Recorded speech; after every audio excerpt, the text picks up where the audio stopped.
Still uploading on Yeah, my end. Yeah. yeah, and it seems. Let's see. It seems we are live on YouTube as well, which was my intention. That's good. Awesome. Great. Long live technology. Yeah. Yes. The more they develop it, the more complicated it gets. Seemingly, Yeah, yeah. yeah. When I thought technology was supposed to make our lives easier. Yeah, it was supposed to simplify it. Yeah, Get yeah. rid of paper. And it And seems now to do the everyone is. opposite. Yeah. Yeah, now everyone's going back to paper and back Yeah. to Yeah. physical media just because it's more reliable for some Yeah. reason. Who would have thunk? Yeah. It'll get there, but it takes a lot of time. A lot of time. Yeah, no, absolutely, absolutely. But yeah, thank you for joining me again. It's been a while since our last show, indeed. Um, it's it might be a year. Yeah. Let's see. No, longer. Even September 2024. Oh, is that right? Wow. Wow. It doesn't seem Yeah. like that long ago. No, no. I remember it well still. It was a good show. It was really interesting. Yeah, it There's a was a lot of fun show. I thought it was very, you asked very, very good questions. And I think they, I from what I recall and how many people viewed it, the audience liked the show as well. So, yeah, yeah, no, most definitely. always like to come back to shows that go into areas that uh, let's say shows or hosts may not want to go into or haven't Hmm. gone into. So yeah, anytime we can connect dots for the audience that they haven't connected or give them a little bit more information on stuff that it's kind of hanging out there they'd like to know more on, but they're not sure where to go or where to ask or even should they ask. So Yeah. it's fun to do those kind of shows.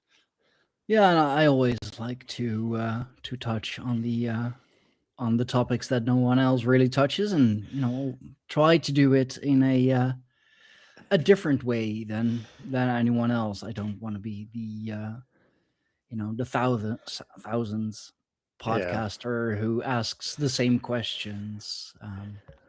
Well, and in today's world, there's so much competition on podcasts. You go back Oh 10, yeah, 11 years, there wasn't that many podcasters out there. And now you have to have a way to keep your the loyalty of your viewers. mm, And they seem to be looking for a consistency from the shows and or upping the host's game by saying, "Hey, we have certain minimum expectations now that we didn't have before," and so we'd like to see that done a little bit differently than the sort of almost like video hostage podcasts that I would have originally yeah. started out on over a decade ago. So, yeah, it's interesting. So, and in case you didn't know, I just released a new book with my publisher, I uh, saw that. the Yeah, Opprimo Conspiracy. So, yeah. Oh, yeah. So you've been rather busy. I mean, you stay busy, of course. of course. Yeah. And lots of Um. projects to come. Oh, I bet the work is never done, right? Never. Never. No. So I'm sure the audience will trickle in as we go. Sure. You're always a welcomed guest. Yeah. And Well, one other thing. Sorry, go ahead. I was just going to say for people who may not be familiar with my work, they're obviously tuning in. It's your show. I do a lot of podcasts, so you can learn about me fairly quickly. But sort of the short version is I'm an author and a Christian contrarian and a researcher. Is basically how I classify myself, mostly as a contrarian. And so I'm one of those individuals who doesn't like to accept what the status quo says. I want to verify it. So I don't believe what somebody said, somebody wrote or saw, or I want to get to the source myself. And I hold my research to that level so that when I'm talking about things, I'm either telling you I'm speculating because now we're in that sort of conclusionary sort of aspect of a conversation. But Mm. the other things I'm going to be talking about, if I'm not saying I'm speculating or indicating that, I have research to back things up. And I think that's one of the things that, particularly in this type of media, as we go forward, it becomes more and more important, not just to be sort of a talking head that can say good headlines, but do you have anything behind those headlines? Yeah, no, exactly. I mean, everyone can, everyone's always indeed haunting for that headline, for that, that 30-second clip. Yeah. But very, very few people actually seem to, well, first of all, back that up, and second of all, like actually know what they're talking about. Yeah, it's one thing to have a real good aroma of something that's being cooked that smells really, really good. But if it doesn't deliver the taste and it's not filling and it's not satisfying, it's sort of gone in an instant, right? So can you Yeah, provide something that's going to stick with people and that they would value that type of information no matter how they want to value it, but it's something that, I want to remember a little bit more about this, or that is something I didn't know, and maybe I should dig into it. yeah. No, as a former cook, I know all too well how that is. One something can smell incredibly delicious, but Yes, taste awful at the same time. yes, that's a terrible letdown. Especially Yeah. when you're famished, right? It's like, oh, Oh what? God, yeah. No, that's terrible. You don't want that. Yeah, Something smells so good, and then yeah, you're presented with it, and it's like, yeah, is this it? yeah. So yeah, that's what I try to avoid with my show, with my podcast as well. That's why I mean, you gotta have the well, big names, if you will, on every now and then. But I try to really look for people with a just a very special kind of knowledge or experience or story to tell. I mean, I'm Dutch. I'm from the Netherlands. The Northern Europeans. We are storytellers, so I love a good story. Hence also the topic of this episode, the Lord of the Rings, and Yes. its possible connection to the pre-flood world, because Tolkien, J.R.R. Tolkien, a very well famous and very good writer. I mean, he was a English tutor at Oxford, if I remember correctly. So you would hope he knows how to write. Um, Raised Catholic, of course, born and raised in England. So his stories, there is a lot of his Catholic upbringing in there. There's a lot of Celtic, Anglo-Saxon stories, and I have definitely seen all of that in his stories. But I wonder, is it merely stories? Is it merely a mythologized version of, well, Anglo-Saxon Britain, if you Yeah. will, or did he go a little further back? And I'm curious as to what your thoughts and opinions are about that. Well, I think the first thing that we shouldn't do is assume the general mythos that he's a sort of this average guy who wrote I mean, absolute genius in his storytelling. Um, but he's at Oxford in the 20s and 30s, right? Yeah, And at that time, you're not at Oxford if you're lower class. That's the university of the royals and the nobility and the elites. Back then, for sure. Yeah, Absolutely. totally. So there's a little bit more to him than what we've been sort of led to believe. And that he's also joins a writing society that's called the Inkling Society, which is a Rosicrucian order of the Golden Dawn, which Oh. is quite a ways up the ladder on the hierarchy of secret societies of Royale. So he wouldn't be there unless he was, minimum adept status. Hmm. But we're not told that he's belonged to any sort of secret societies. But he's from an ancient bloodline of the Tolks and Tolkien, and there's several different variants. You have Tuck, you have Tolk, you have Took, um, and Toka and Toki, and there's as it transliterates. But you'll be interested in this. This is actually a Norse bloodline, and it arrives in Normandy with Rollo when he expropriates Normandy from the French. Oh. Yeah, so these bloodlines are very much associated with the De Bruces or the Sinclair bloodlines or William the Conqueror. He's part of that nobility, his ancestry is part of that nobility elite. So when we see so much Norse imagery versus Celtic, English, Welsh, Irish, Scottish, Yeah. Yeah. it's similar, but it's distinctly sort of Norse, right? So we should sort of understand that, and that this bloodline is actually going back to in sort of the family mythos to Thor, and so a bloodline of royals, right? So now you understand maybe perhaps that bloodline and genealogy, and even though the family may not have been extraordinarily wealthy, is how he gets there, along with his extraordinary talent.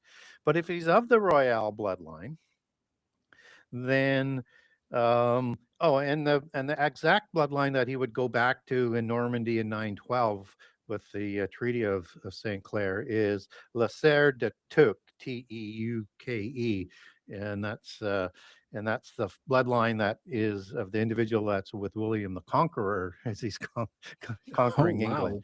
Yeah, so there's a interesting bloodline here that we should be aware of. That if he is part of this bloodline of the gods, Hmm. as the Royals say that they are, Sure. and given the divine right of rule from those gods, and they say they have genealogies to take that back. Whether or not we believe that or not, it's what they believe. So, and it's what they do with that belief system that's kind of Yeah. important in how they Uh, rule this world. So, however that sort of shakes out. Right. And for those who checking me, yes, there is a branch that Tolkien comes from that also moved to Germany and then migrated to England. So yes, I followed the genealogy all the way through and all the various different branches. So oh, uh, wow. yeah, so a very long, important sort of history. But if he was of that royal bloodline and it was ennobled or fairly pure, then he would be initiated from childhood into the mysteries and he'd be an adept before he was 18. So in the secret societies and in mysticism, you're not going to become an adept until you're between 25 and 30.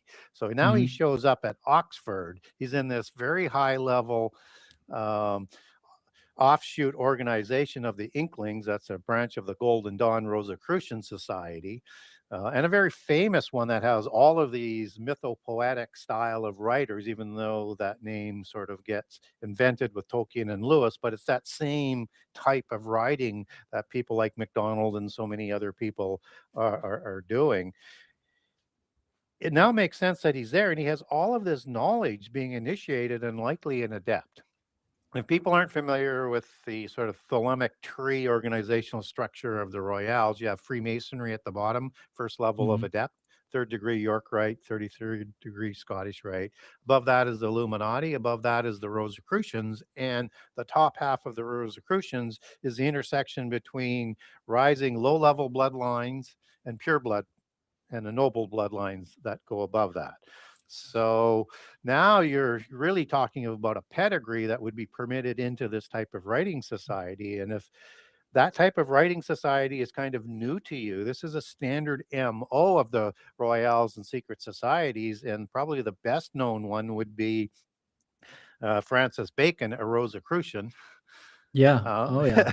right, who had two writing societies, the Knights of the Helmet and Hmm. the Spear Shaker Society. And the Spear Oh yeah. Shaker, Yeah. right, which Shakespeare seems to have a interesting relationship and was a member, and all of the mythos that goes with that. I don't mean to get down that rabbit hole. And the Yeah. Spear No, Shakers, it's a good friend of mine, Brady Nash from Apocalypse Historia. yeah, He really goes down the Shakespeare, Francis Bacon yeah, path. It it has, of seems, course, long been speculated that they are yeah, one and the same one of the person. same, yeah, and very plausible. Whether it's true or not, I mean, it's hard to know, but a lot of things would suggest that that would be the case. So that writing society's name, the Spear Shaker Society, isn't coincidence, because in Greek mythology, the god and goddess that was the patriarch of the arts was Apollo and I think it was Athena,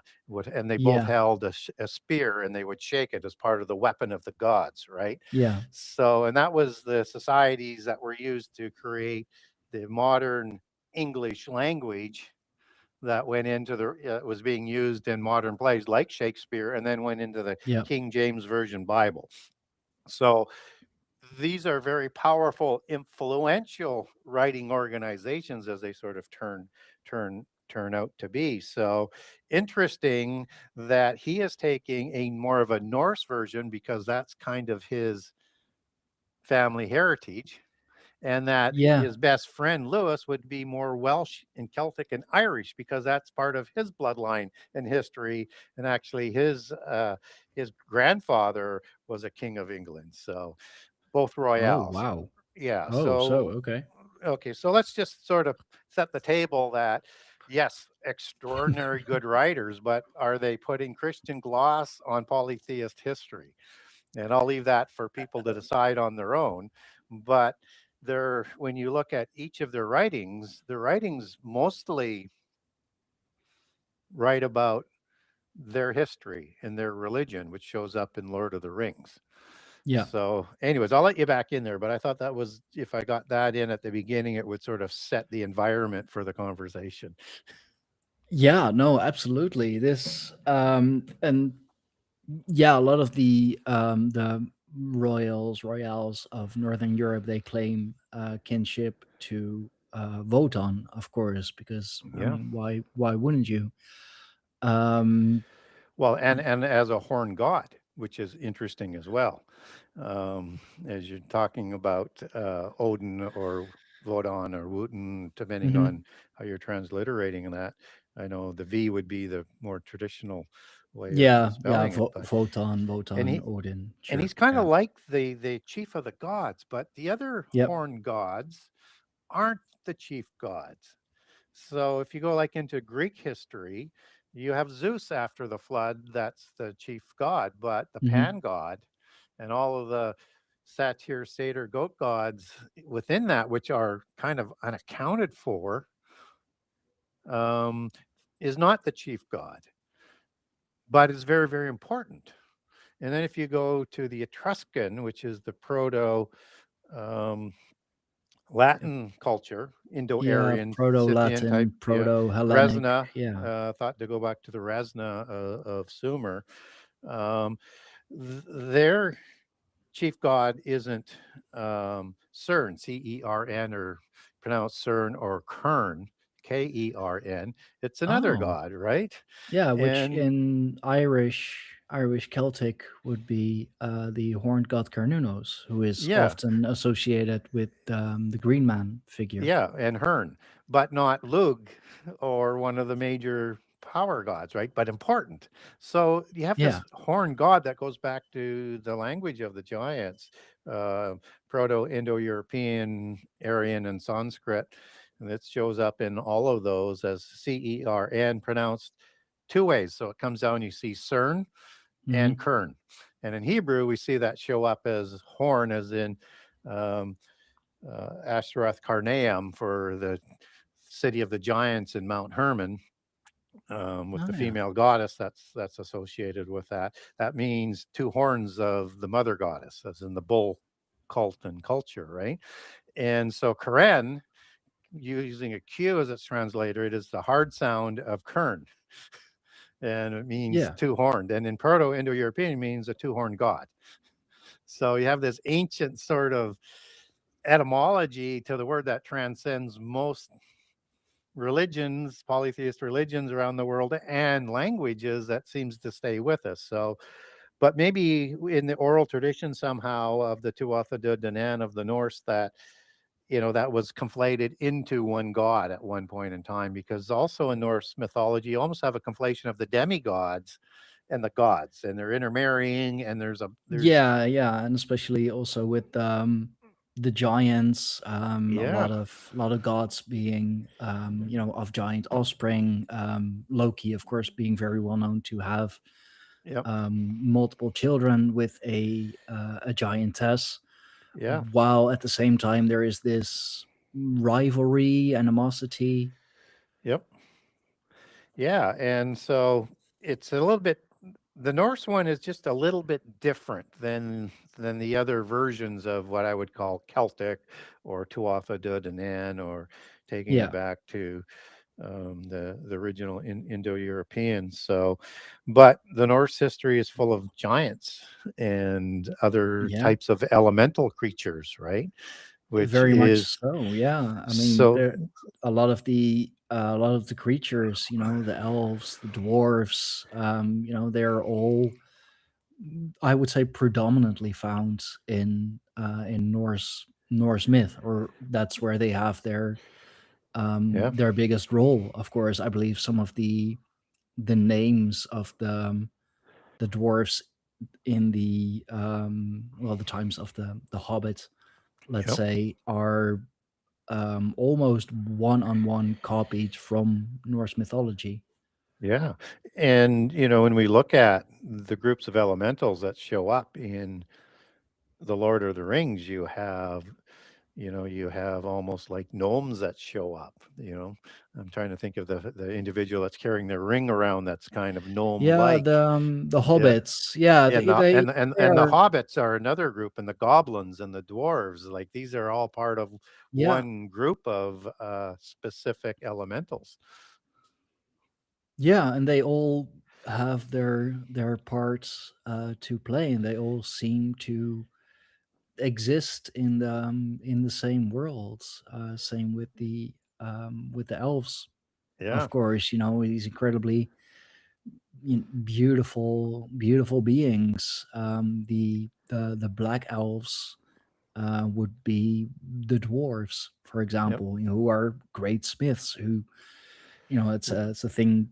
Well, throughout, y- all mythologies, or almost all mythologies, that the dwarves are the blacksmiths. They are so incredibly profound with that. yeah, and as you sort of use database reference points from other cultures, these dwarves lived in the earth just as the dwarves in the Lord of the Rings did, and they made the weapons for the gods. So they just weren't blacksmiths. They're master craftsmen of Yeah, metallurgy and weaponry. yeah, And they made the weapons for the demigods. Not, you wouldn't make those types of weapons for the gods, because they would make their own weapons because they were more powerful. But for the demigods, and the great swords and other magical things that sort of went with these weapons for the demigods or the giants, they were a very, very important role in that hierarchy. So it's interesting that you have that type of elemental that's in Lord of the Rings and showing its historical sort of roots.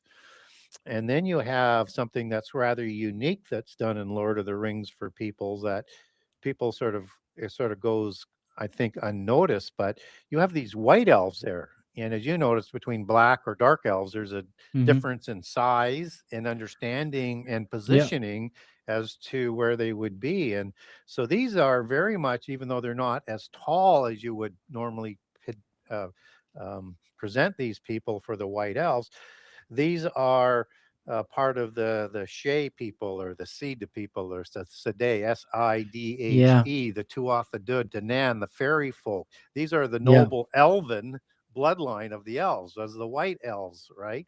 And they're notably in the Norse, blonde hair, blue-eyed, pale skin, just as they're depicted. Although you could also have red hair and pale skin Uh, and hazel and green eyes, which is more for the I Picts and for the Irish. I But do believe there are, at least in the films, one or two of them are portrayed with having, red hair, fair skin.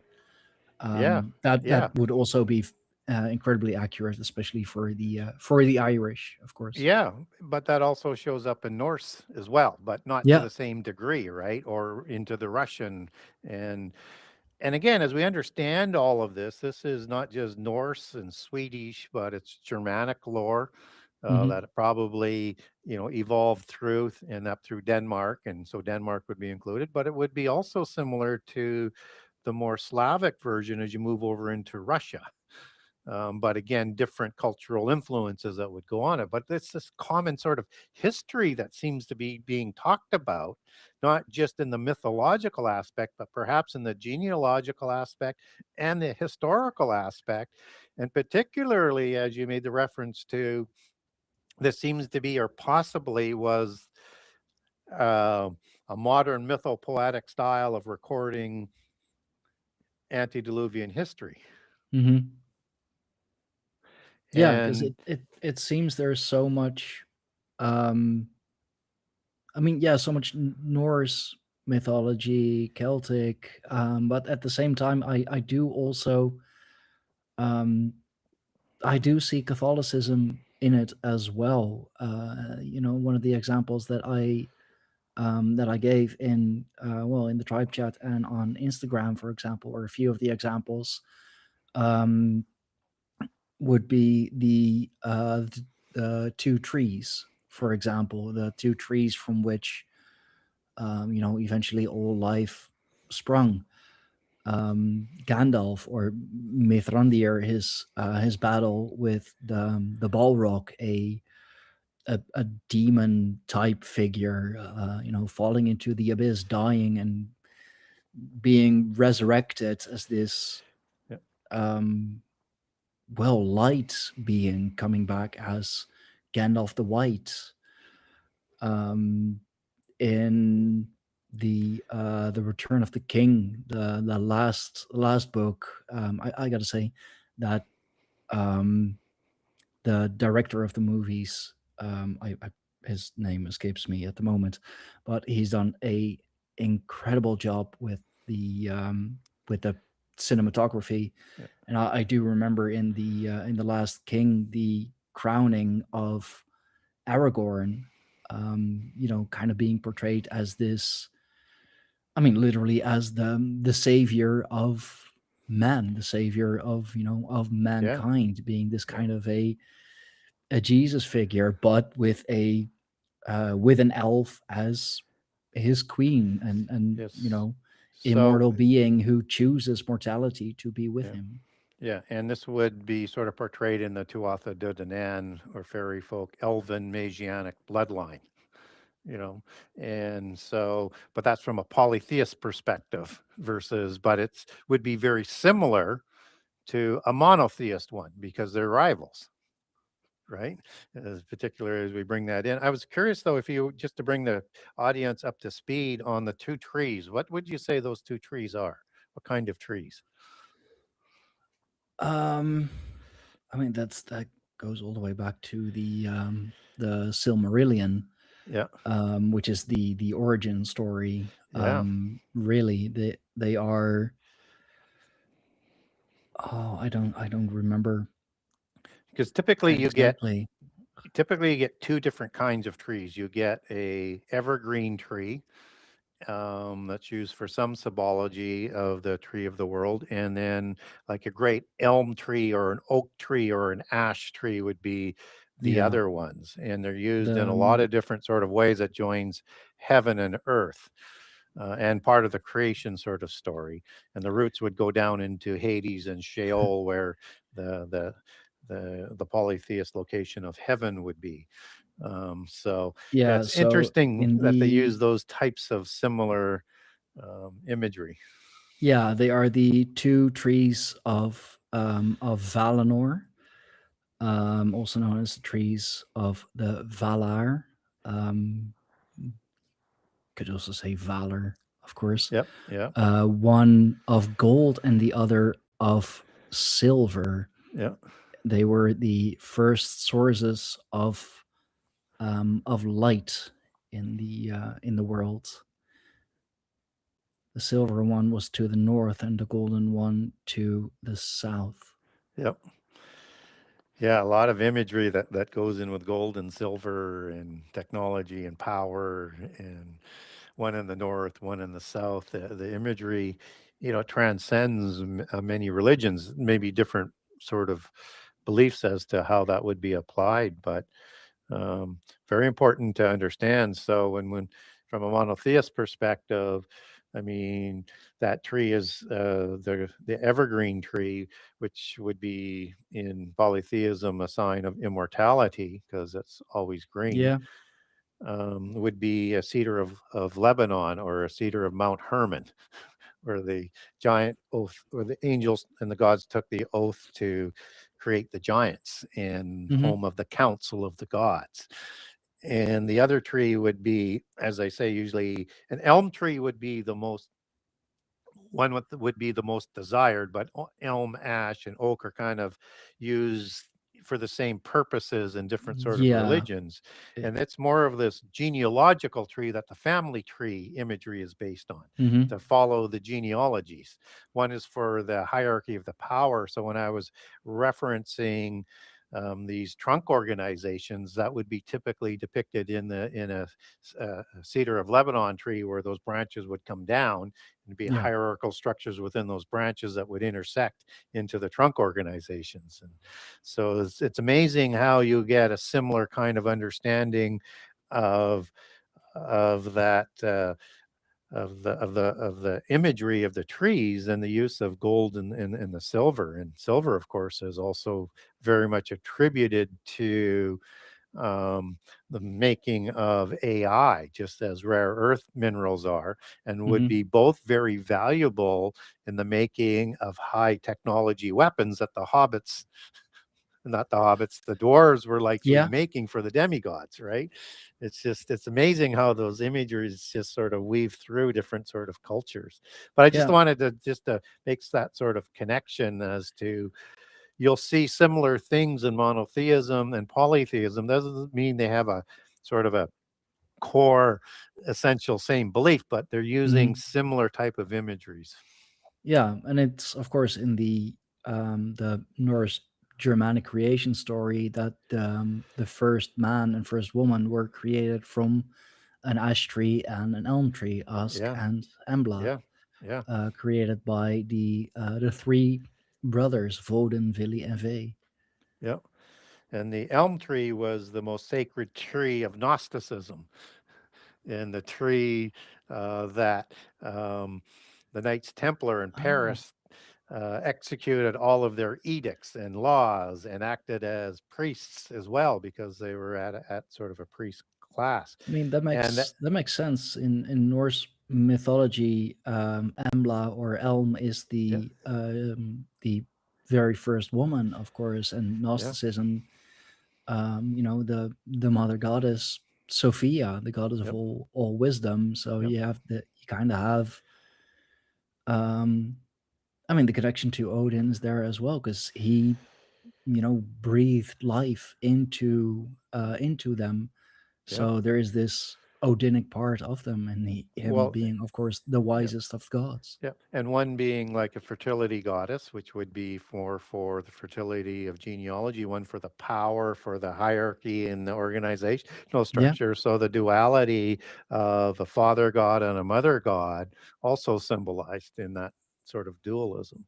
yeah, yeah. And then Where you kind of another, tie another, into the alchemical marriage and yeah, even another further. interesting application in history for an elm tree is the cutting of the elms ceremony that took place in 1188 in De Geyser Castle in Normandy, the land that was expropriated by Rollo with the St. Clair. And so you have De Geyser, who's the king of De Geysers, and a Marie St. Clair, his wife, and they're overseeing this cutting of the elm ceremony to part ways with the Templars because they've lost their way, because they just lost Jerusalem in 1187. And that was their main purpose, not all this other banking and other things that they were doing. And so they part company with the cutting of the elms, which is a very important sort of symbol that's coming into play Yeah. here, that this is no minor dispute. This is a significant splitting of the largest, most powerful secret society of the time, right? So, I mean, you're quite literally cutting down the divine feminine, which the yeah, Templars followed, of yeah, course, and it being done by a king is also very symbolic. yeah. And typically, if you are setting up a town square, you would want a water source for doing rituals, and you would want to cut, if preferable, an elm tree to do your sacrifices and rituals on and around, act as an altar. And so that was quite common in North America to do, as they set up the town squares, was to set up that type of square and markings of the square, and then with that tree. But it couldn't always be an elm tree, but that would be the preferred. But just as with the Tuatha De Danann, the oak tree is the most sacred tree. So again, you can see you can use either one, and they're almost used as the same sort of symbolically for the same purposes. Yeah, it made me think right away of in the Lord of the Rings, the White Tree of Gondor, which is the Yeah, last stronghold of man, which is or traces back to Galathilion in Valinor, an image of the elder tree, a sapling um, of one of the two trees. So yeah, and and the white tree mostly associated with the ash, of yeah, course, which would make sense. The last stronghold of man, very, I mean, man, the white tree. Yeah, yeah. no, absolutely. And just with some of those details that you're laying out there should make people take pause to think about the planning and the knowledge that went into this writing, Oh yeah. because the interconnection within the different stories and the consistency of those allegories, imageries, genealogies, narratives, and the knowledge of how that's important in cultures around the world, even though it's being highlighted more through, I think, the Norse highlight, even though it's got, as you say, other aspects that are in there that are Hmm. also being used. But it's just an amazing blending of all of that knowledge. Oh yeah, it's and then to absolutely write it into amazing. extraordinary stories. I mean, the one of the examples that I also gave, and this is also very personal to me, is the riders of the Rohirrim, who are a horse people. Of course, they are a Yeah, horse kingdom. Their princess, later on queen, is Eowyn, which is also my daughter's second name. That's how it's very personal to me, which is yeah, in reference to Epona, the horse goddess of Celtic mythology. So again, these connections, these lineages, indeed, they run so incredibly deep, and that's why I think it's those stories, even though they have been written, I mean, probably I don't know exactly, but at least 100 years ago, they are still relevant to this day yeah. because it is just so much more It than it's just a it story. Yeah, it's carrying on of the mythos, not just creating a myth. Yeah. It's a mythos that, runs transgenerational, and it contains history. And that's part of the mythopoetic style of writing, is that they may create interesting characters, but they're based on heroes of old. They're they're talking about interesting narratives, but these are ancient narratives of old. They're just written into a new sort of cast of characters and perhaps locations, but the allegories are all reflecting part of that history and that sort of humoristic type of writing that the Greeks invented, right? It's kind of like a Yeah. modern humorism um, that was written in Greek mythology. And again, that seems to be an MO of the classical writings, whether or not it's the classics of Greece or it's the classics of Sumer with the heroes of Uruk and Gilgamesh as one sort of example, or the Hmm. Ugaritic texts, or the writings like of Ovides, of of Roman history. It's the same style of writing that this mythopoetic is kind of taking to a different kind of level, or just a more modern approach to it, but it's that ancient style of writing. Yeah. Yeah, no, it's absolutely amazing. And he even in his stories, first making an appearance in the Silmarillion, of course, he even wrote in a, I mean, what you could call a heavenly realm or of some kind, the Undying Lands, Yep. that serves as the home of the immortal Valar, who are the angelic powers, the Maiar, who are indeed these, yeah, they are angelic, but not on the same level. And then Yeah. the elves, of Yeah. course, and um, the lands of the Undying Lands and Middle Earth, Midgard, they do become separated. And if you want to live on Midgard, on Middle Earth, so often it comes back in the stories that you have to make a choice. Either, stay immortal, but you'd be better off than in the Undying Lands, Yeah.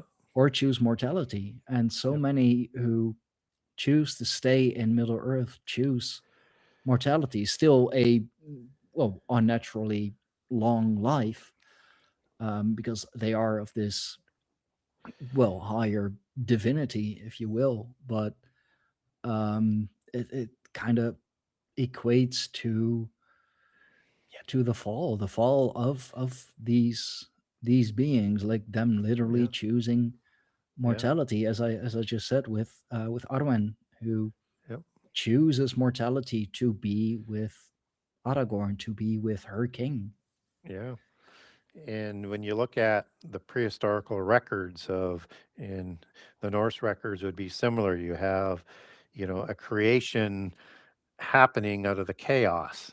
And as the waters recede or are separated in that chaos, Middle Earth forms where mortals are going to live on. And it's the Yeah. same story all around the world. And that's happening with two giant serpentine gods um, that are part of the creation. I'm not going to try and get those two Norse ones out because they always make my full of muscle in I my mean, tongue the with it. the But most but well-known one yeah, being Jormungandr, yeah, the there you giant go. sea serpent, of Yes, course. yes. And the female is killed. And this is the same story all around the world. And so you have a male Leviathan and a female Leviathan in the Bible. You have, a Tiamat Leviathan in Sumer. You have Lotan and Verta and it's all in each of those. The female Leviathan or the female sea serpent goddess is killed by a god, whether it is Marduk or whether it's Thor or, or The storm gods, most yeah, most yeah, often. the storm god in each of those pantheons and the god of the Bible in monotheism. So again, you see the same imagery of the same sort of history that's told all around the story and is referring to the antediluvian period again in that sort of aspect in terms of the naming of Middle Earth. And so that is also something that points to antediluvian. But the most striking one is at the end of the trilogy of the Lord of the Rings, and in the last set of movies, you see sailing away on a boat. So you have this Yeah. water imagery, this boat, and all these other types of beings, because now it's the age of man, right? And that is Yeah. sort of symbolic of the flood. So now this is, it's about to go into the age of man in the post-diluvian period, post-flood period, where we don't see all of these other beings. They're not destroyed, they're just not sort of visible anymore. They've gone to maybe another dimension, another world, because just as in Viking mythology and in Egyptian mythology, as you're taking the giants or the offspring of the gods to the home of the gods, it's going on a boat on a river, And also, right? of course, in Greek mythology, the crossing of the river Styx Yes. into Yep. the underworld. Yeah, and in the Ugaritic text, they don't mention water, but they're doing the same parade of the Rephaim giants, the offspring of the Baalim, um, taking them to the underworld as well to be with the gods. So again, you have that sort of same imagery. There's something important about to change in how the world will look after that sort of event. Yeah. Yeah. Oh, I never even made Oh, those I mean, just connections, but it, it, yeah. it it's the more you read and the more you dig into, I mean, just so many layers of things that Tolkien wrote into it. And, creating of the names is loaded with um, Google worthy, if I can put it that, or Yeah. research worthy of doing. So give you just one, we can go into a few more if you want, but, like Saruman. And Mhm. who is Saruman, and why would he pick a name like Sorrow, right? Um, Yeah. and Yeah. what's interesting is he's the leader of the Isiari, ending in Ari, which is the ancient word for Aryan, which was the noble ones, which was the people of the giants, both before and after the flood, the Yeah, Aryans in the this case. Ire is said to be, Yeah, later on the Irish, the Tuatha De yeah. Danann, yeah. And this is a sort of a group of wizards that he's amongst, right? So that's kind of Mhm. interesting, and we can go into that imagery if you want as well in a few minutes. But sour is like the suffix for dinosaur, Yeah. which is kind of interesting because now you have a reptilian sort of saying, well, what the heck is going on with that? And what's interesting with the wizard sort of aspect of it is that there's a being in the Eden in Christianity and Judaism that's a serpent that is working to deceive Adam and Eve. And they will no longer have access to the tree of life. So they're going to be, they're not going to be immortal or have the ability to stay immortal. And that's the Hebrew Nahash, meaning a serpent. But it has a source word in Hebrew of Nahash as well, Nachash, which is rooted in necromancer, sorcerer, enchanter. So it's like this leader of this religion that is trying to lead Adam and Eve away from the God of the Bible there. And this is a reptilian sort of type of being, which is now, when you consider the word dinosaur, the word that they used before dinosaur was a dragon, as Yeah. in a leviathan, or as Satan is sometimes referred to. But a dragon is also a type of being in the elementals. Yeah. It's the salamander, right? It's the fourth elemental, Mhm. whereas the other three classes are lower ones. And you also have a dragon class of angels called seraphim. They have a serpent's face and 6 wings, and they tend to populate as those serpent or uraeus type of gods in the Middle East. Most of the gods of the ancient pantheons, both before and after the flood, both the parent gods and the offspring gods. And there seems to be this sort of a relationship to the wizards, to the seraphims, who are in charge of not only government, but also the religious aspects, because the seraphim worked as priests in the altar of God in heaven. And so when Isaiah is taken up in vision, one of the seraphim actually takes one of the stones out of the altar to put on Isaiah's lips to purify him, to take away his sin in preparation for the vision. And so you have this sort of Oh, imagery to the wizard, but now there's you have two different lenses. You have a monotheist version of priests, and you have a polytheist version of priests. And a wizard yeah. would be a polytheist priest, right? He would be of the priest class, yes. Yes. And this also, what comes to my mind right away is the advisor to the king of the Rohirrim, Yeah. who is started out as a faithful servant, as they do, but later indeed falls in league with the traitorous wizard Saruman, who goes by Grima Wormtongue. Yeah. And yeah, he is this very, yeah, just serpent like being, like very, very pale, kind of Yeah. reddish eyes, who Yeah. is well ousted by Gandalf, by Gandalf the Grey, the Yeah. Odinic figure. Yeah. Yeah. And, this Nahash serpent individual, I mean, in the Bible is very intelligent, highly intelligent. Yeah. And obviously, maybe is working with Satan because of the destiny that Adam is being created for. So there might be a rivalry there. So this could be, all of a sudden the Garden of Eden gets a whole lot more interesting, which we don't have time to go into, and it's not a show on the Garden of Eden, but it's telling about there's two different stories of prehistory of the same Mhm. events that have a lot of different common denominators. But what's also interesting is that with the wizards in Lord of the Rings, they take that Atlantean sort of imagery of the wizards, like a Merlin. But then Yeah. that's a similar mythology, so one would expect that that would be the case. And so you have this imagery of these white-haired wizards. And again, what's kind of interesting about that, that's kind of sometimes the imagery of Odin as a he used to wear this As big hat and had the this Grey white hair and Wanderer, white yeah. beard. Yeah, and as a wanderer.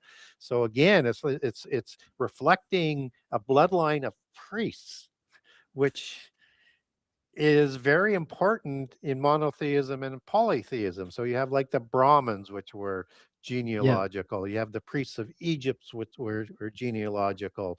You have the Druids, for the most part, who are classified as serpents and called serpents as a bloodline of priests. You have biblically, you have the Levite bloodline of priests. This is, again, a worldwide standard, even though one's a polytheist religion and one's a monotheist religion.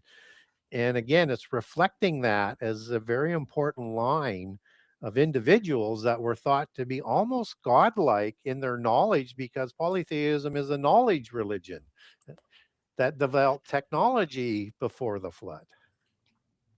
Yeah, which especially you see in Gandalf, or Gandalf the Grey, or Mithrandir, as his ancient name is. He is indeed this the seeker of knowledge, seeker of wisdom, this wanderer figure.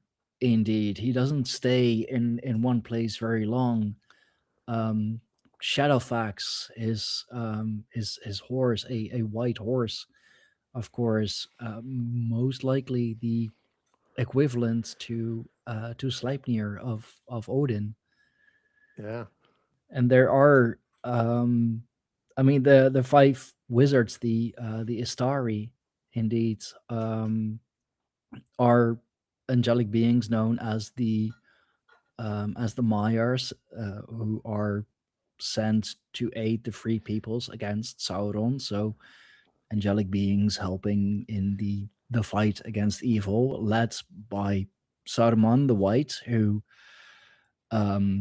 is, well, yeah, the leader and said to be the most powerful, who succumbs to the forces. Gandalf the Grey, Radagast the Brown, who is a very eccentric kind of wizard, really a wizard of the woods, if you will, which I also think is interesting. I believe Yeah. in the Hobbits where we meet him first, and then the blue wizards, who are Yeah. assistants who traveled east into the distant lands to undermine Sauron's influence among the Easterlings and the Haradrim. Their ultimate fates are said to be unknown, but there are it's yeah, white, the leader, of course, gray, the wanderer, brown of the woods, blue, more assistant like going into the east. Yeah, it's all yeah. Yeah, and do you think that that blue aspect has anything to do with, there's like three different groups of giants in Norse mythology, and one is an ice giant or a Yeah, frost giant. the primordial giant Ymir. Yeah. Yeah. I wonder if there's a relationship with, because and blue is not uncommon that is kept alive, but we're not really led to believe why. And some of the bloodlines are thought to be blue bloods, right? Yeah, And and at least in the Disney stories, in the Disney versions, Merlin is often depicted wearing blue robes and like a yeah, blue pointed yeah, hat. Yeah, the blue bloods. Indeed, it seems to be a very yeah, that was royal color, perhaps yeah, because it's adjacent to purple, which is said to be the most regal color of all, of course. yeah. Well, and there's because in the Norse mythology there is three kind of locations and kinds of giants, right? If I loosely define it that way, you have Jotunheimer, which is the rock and mountain giants. You have Niflheim, which is very close to Nephilim. I don't know whether there's a connection Yeah, there or yeah. not, which were the frost giants that we're talking about.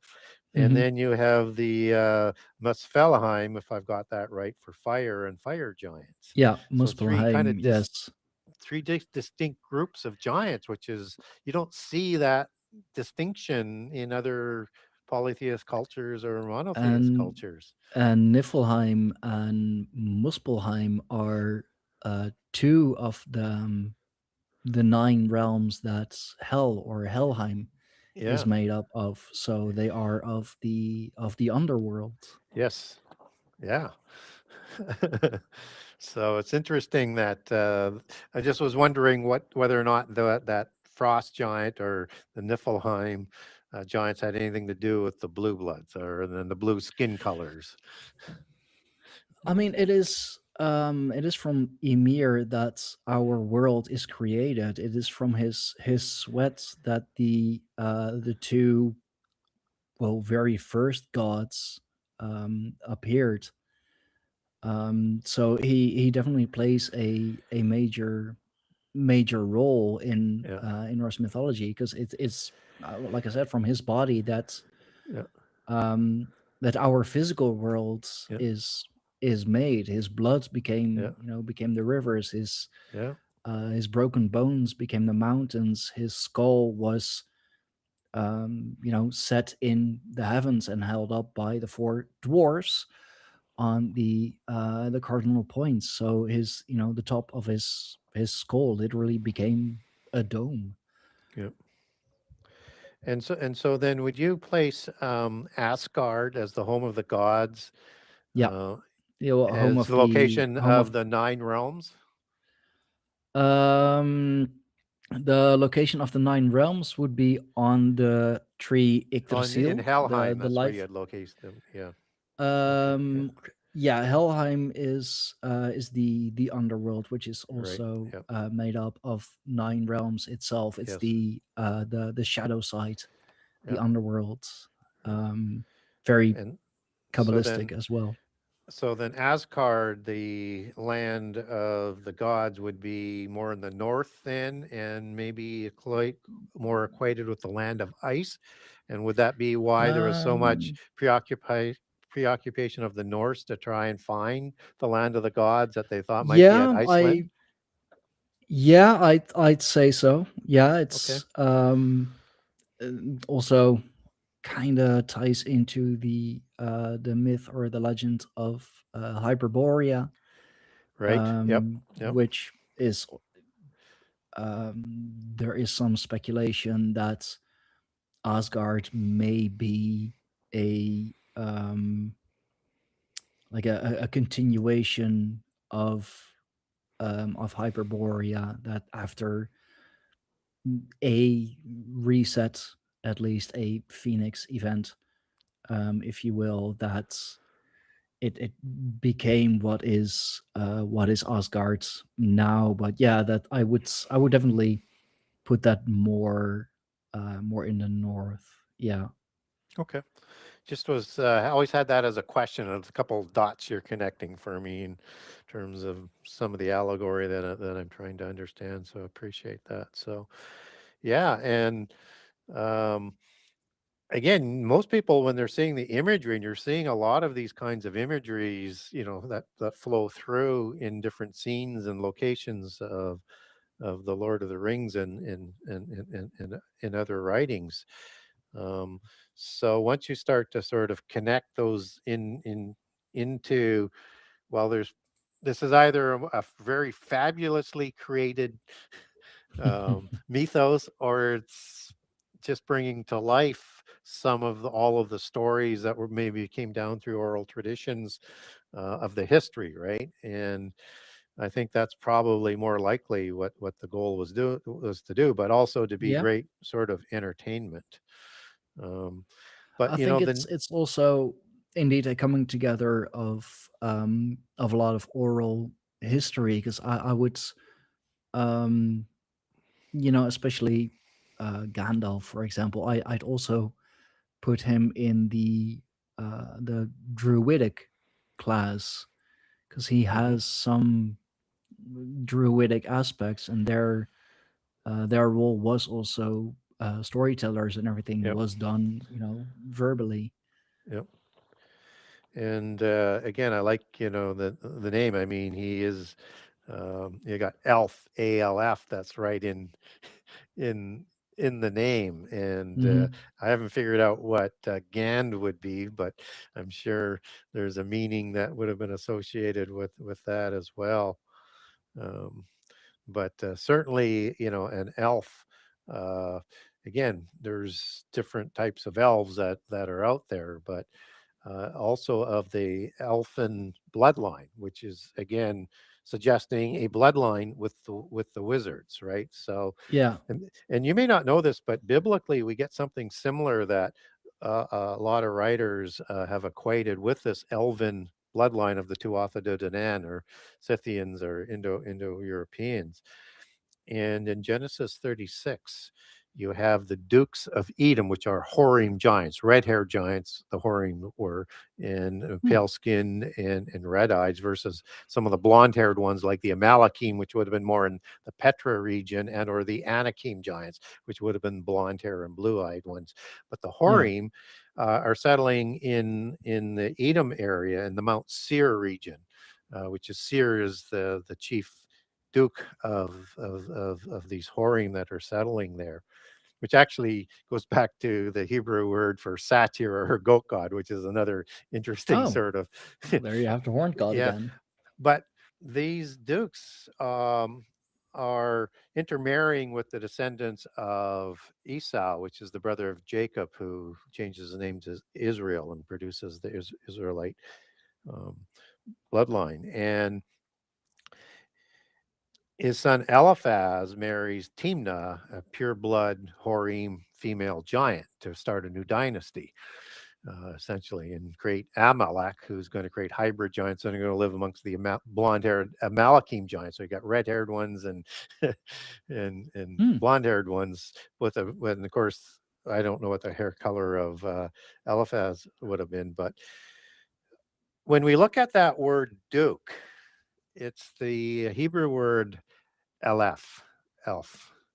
And the Oh. Catholic Encyclopedia applies the royal plural suffix for a majestic bloodline of the gods, I am, to it. So when I said Horim Hmm. versus Horite, I am is the male plural, but like in seraphim with the I am plural, cherubim with the I am plural. and Oh, Gibborim yeah, that's okay. used to describe giants, and Nephilim and Rephaim. Um, so just so that people follow where I'm going. So they called these dukes the Alephim. And so writers Oh, like Lawrence Gardner said that's part of the imagery and bloodlines that of the is Elven. of the Yeah, Elven bloodline that yeah. and some of and many of those tribes intermarried with the Hurim or the Hurrian, as we would know the secular history of the Mitanni and Kassite dynasties of Assyria. And then those bloodlines were transferred to Europe through intermarriage and migration. So as they track some of these bloodlines, you get those same sort of terms that sort of show up. And it's just spooky, eerie. And Yeah. this is And outside the Table of Nations. This is like an add-on. So the Table of Nations in the Bible, where you get the 70 nations, are listed in Genesis 10, but this shows up in Genesis 36. It's an add-on to sort of oh, make sense of, I think, of what's going on with the various peoples that aren't listed in the Table of Nations. interesting. And the ALF, it ties into Gandalf because it originates from the Old Norse word Gandalfur, which appears in the Voluspa, of course, as the name of a dwarf. Yeah, So it's originally a dwarven name. It is a compound of Gandr, meaning wand, staff, or magic, and Alfr, indeed, meaning elf. So the literal translation would be something along the lines of wand elf or staff elf.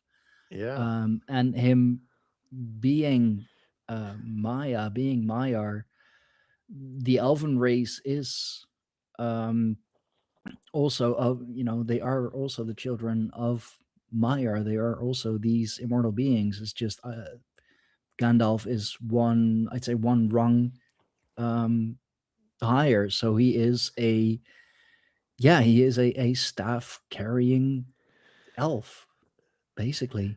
yeah, yeah. Very, but also somehow mixed in with the, what is it? Is it the Istari or Iziari? I can't quite, I don't have it written down. So, of the Order of Wizards. Is it Istari, or is that an I there? Yeah, I believe I'm so. struggling Yeah. with the spelling on that in my head. So, yeah. Well, and then you have in that sort of line of that you're just talking about, you have Galadriel, which just comes from Galad Yeah. Il, and it's a as an elf female and the fairest of all the elven. Yeah. And the one of the carriers of the Yeah, one of the original rings, one yeah. of the very very first rings. So now you're going to like this because of what we just talked about and the connections with the Alephim, as the Roman Catholic Church describes this ancient royal bloodline, is that Hori is the singular for Horim in Hebrew, and it it can mean cave dweller, as like in the rock giants, for one Okay. example, as a connection. But more importantly, it's rooted in a set of words of similar spelling that means white and white bread, and so very pale and fair. Oh, and when they are on their when the fellowship goes on their way again, they are given elven bread, Yes, which is this very special bread. Like one tiny bite of it, um, fills a grown man's stomach. yes, And and similar to Howard in the chat makes a very manna makes a very good in the point. Bible, where they he's added on to that. Yeah, and Yeah, someone in the chat, I can't yeah, pull it up here, unfortunately, but Howard, very someone that I do definitely respect, and that came to my mind as well, is that Istari reminds him and reminded me of Ishtar yeah. as well, who is also a very beautiful goddess, of course. Mother So these goddess, beautiful yes, beings, beautiful Queen of goddess, Heaven, yeah, yeah. Well, and Ishtar is the same sort of god as Ashtaroth, just a different transliteration. yeah, And Astarte would be another one. So the Greek word for star, which is understood as in wandering stars as in gods, or stars as angels, and our fates are in the stars, is Aster. And so you have this Aster. Oh, Aster, yeah. And Aster, Ishtar, Ashtart is the transliteration of we get for Easter, yeah. right? And Again, a for celebration of the mother goddess, right? and Galadriel is also known as uh, Alatariel or Artanis, which Yeah. reminds me of that as well. Who has indeed radiant gold hair touched with silver. Well, and there's a tradition of whether it's Sophia that's depicted in that sort of radiance as this um, chief mother goddess. Hmm. Um, but that's the same description that's used for all of the queens of heavens in the polytheist world. So you could put the consort, because we're on YouTube, I'll say the consort of Osiris with that same sort of imagery. Yeah, and it was the wife Rinana. of yeah, and it was the wife of Thor, Sif, Yeah, with the beautiful golden hair, yeah, yeah. the wife And of the that, storm god. yeah, and that's a similar depiction, different application, but similar depiction as the woman is described in Revelation 12. That's a sort of a constant that appears around with these queens of heaven around the world. Yeah. So, yeah, interesting. But again, it's just the layers that went. How much time was spent to create these names? Oh, it's just so much time. I mean, he created the whole language. Yeah, Like the Elven language, it's a language that you can learn, that you can yeah, learn to speak, read, write. It's yeah, an official language, and yeah. he created it. Yeah, or maybe actually, this is my speculation. Maybe he actually spoke to some of the elementals, and they provided them one of the languages. Oh, that's mm, Because I mean, just think about what it takes to create a language, I mean, yeah, and the dictionary like you would have to remember everything. And just a whole new language, not even yeah, the like pig Latin or yeah, like the language that you speak with your like your closest yeah, friends, which is still yeah, a bastardization of your mother tongue. Like he created or is said to have created a whole new language. And yeah, it would absolutely not surprise me um if he maybe was indeed given that language or parts of it, yeah. perhaps. Yeah. Yeah, or channeled it or whatever, however, because Yeah, it's yeah, yeah. just, and again, I have nothing to base that on. I'm just, I look at things sort of critically and No, say, so how does you're somebody create a whole new language? That's such an awesome thought. How would you even go about doing that? And I'm going, I don't even know where to yeah. start, let alone to track it and the grammar and and and with an alphabet, with a script to go yeah, with it, yeah, even like to create a language yeah, is one thing, but to yeah, also like make it, have it being yeah, written down and actually meaning something, it being a language that we can learn to read and yeah, write to this day. yeah. And what's interesting is the word alphabet, elf. Oh god, yeah, here we go again. Yeah, of Yeah, course. but Yeah. now I'm just adding speculation on speculation, but I'm going, you know what? Is there a relationship in the languages to elves? I don't know. Oh, there might just be. They're There just might just it's be. yeah. What I do know is as words come down through history, they have specific meanings in a history, but I've not been able to track that back but it's certainly, and I know alpha is the beginning as in A, but it doesn't end in omega, so it's beta. So, but that would sort of indicate a sequence of letters for a set of letters, I I mean, suppose. But he yeah, even wrote the Elvish language. He even wrote two versions of it: High Elven and Grey Elven. yeah, isn't that crazy? And High Elven is at least it's said to be influenced by Finnish, Mhm. um, which, I mean, for all my book saga Yeah, lovers, also is a country that has its own mythologies, and the yeah, Finnish language is so incredibly separate from the rest of the Scandinavian languages. yeah.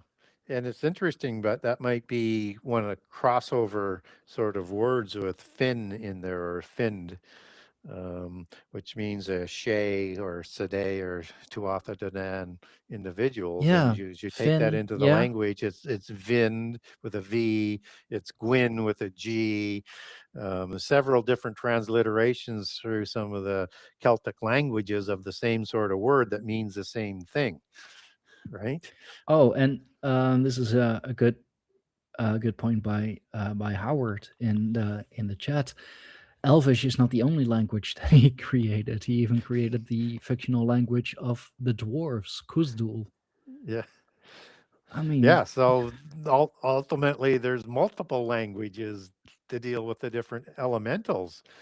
For people who may not be that familiar with the four elementals, we already talked about the salamanders, which is a mhm, reptilian being associated with fire that is larger than a human, that may or may not be kind of akin to the serpent or Nahash being, and that we had talked about in Eden as a priest type of uh, being. But you also have three groups of little ones, right? And you have like the ugly ones that we've talked about that would include, the dark elves, that would mhm. include gnomes, that would include hobbits and goblins and dwarves, and in First Nations people like the rock people. And by the way, these four groups is constant on all continents and all cultures around the world in Yeah. polytheism, right? And associated with giants, just as we have the white elves depicting the giants of the Tuatha De Danann, but you also have like the mischievous ones, right? And that's like leprechauns or pixies or brownies or Menuhe and Hawaii and imps, Yeah. laurel people in some of the First Nations. And then you have the little, which are the good looking ones, which are like neroids and sprites and mermaids and nymphs and sylphs, and are known as the dogwood in some of the First Nations in North America. So Who are all said to be related to the Fae folk. They are all, yeah, they're all um, Fey folk. Yes. yeah, yeah, Fair folk. yeah, fair folk. Yeah, Yeah. indeed. And the mischievous ones. I mean, that's also the hobbits. That's Peregrine and Meriadoc Took. Yeah. Yeah. Um, you started with his name Tolkien Took. I mean, that's where my mind went right away, because it's two of the four hobbits. Two of the main characters are Peregrine and Meriadoc Took, Yeah. Yeah. who are more the mischievous ones, Yes. indeed. Yeah. So again, it's interesting. You get all of these layers, and then other names. So many of the names in the Lord of the Rings end in, IL or IEL or EL, and it's maybe just a nice ending. But for me, in terms of where I come from, I start to think of things like Michael, Gabriel, Yeah, Azazel, Uriel, Raphael. These are names of angels that end in EL, loyal or disloyal. And I don't think that that's necessarily a coincidence. And so if you're looking at the word Raphael, in Hebrew, it means God heals or healer of God, because El is the singular form of an angel or a god. And in the uppercase for El Elyon, the God Most High. But it's transliterated into other languages as Aal, as in Baal, meaning Lord God, and Royal as kings of God, as you take the Royal's name back to in its etymology, and or in Sumer, you would have Il or Ilu. You could, as the transliteration of the same word for the same application of the gods. Hmm. And then when you look at that application of Al and Il, or I mean Al and El, as it associates with elf as the first Yeah. two letters, or ALF, as we were talking about with the Alephine, which is just the transliteration of it. And that in polytheist history around the world, the elementals are created as other kinds of offspring of the gods. And then you, Yeah, and it's even the Uruk-hai, for example, who are a hybrid species. Really, I believe they are part part kobold, part orc, but yeah, born from the earth. And in the very first scene that yeah, we see the Uruk-hai being born, he has a sort of placenta around him, but literally yeah, being born from the earth. And the very first thing that he does is he chokes out the one who, I mean, kind of gave birth to him, who broke the fleece, who broke the placenta. yeah, First thing that he does is just grabs him by the throat. yeah. What is your, you brought it up, what's your speculation the um on who the orcs are? From what I have, gathered, there are two main stories about them. One is that they are just evil incarnate, just evil in the flesh. They are just merely creations of the Dark Lord. One of the other stories is that they are or once were of the elven race, but that they are so that they have been so incredibly tortured and mutilated that their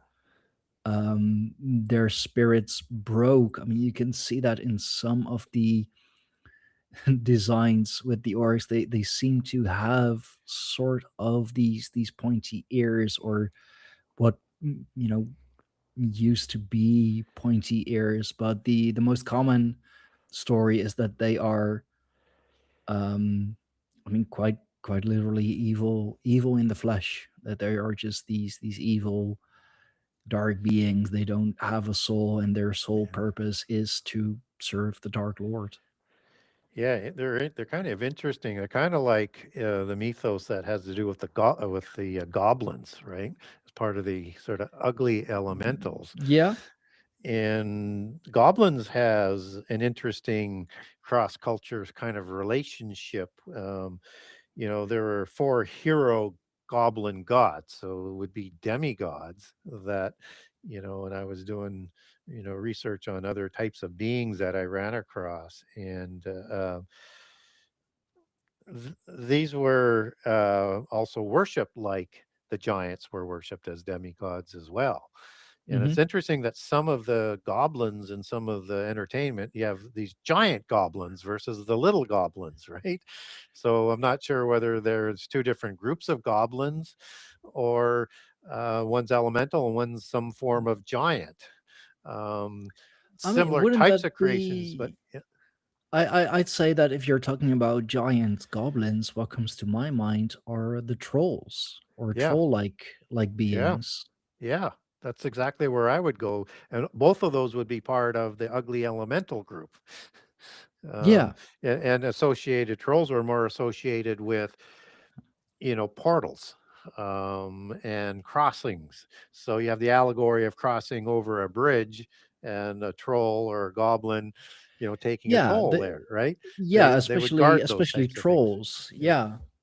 Yeah, And you and would there's cross this. over into another dimension. So the bridge is a perfect allegory Yeah, there.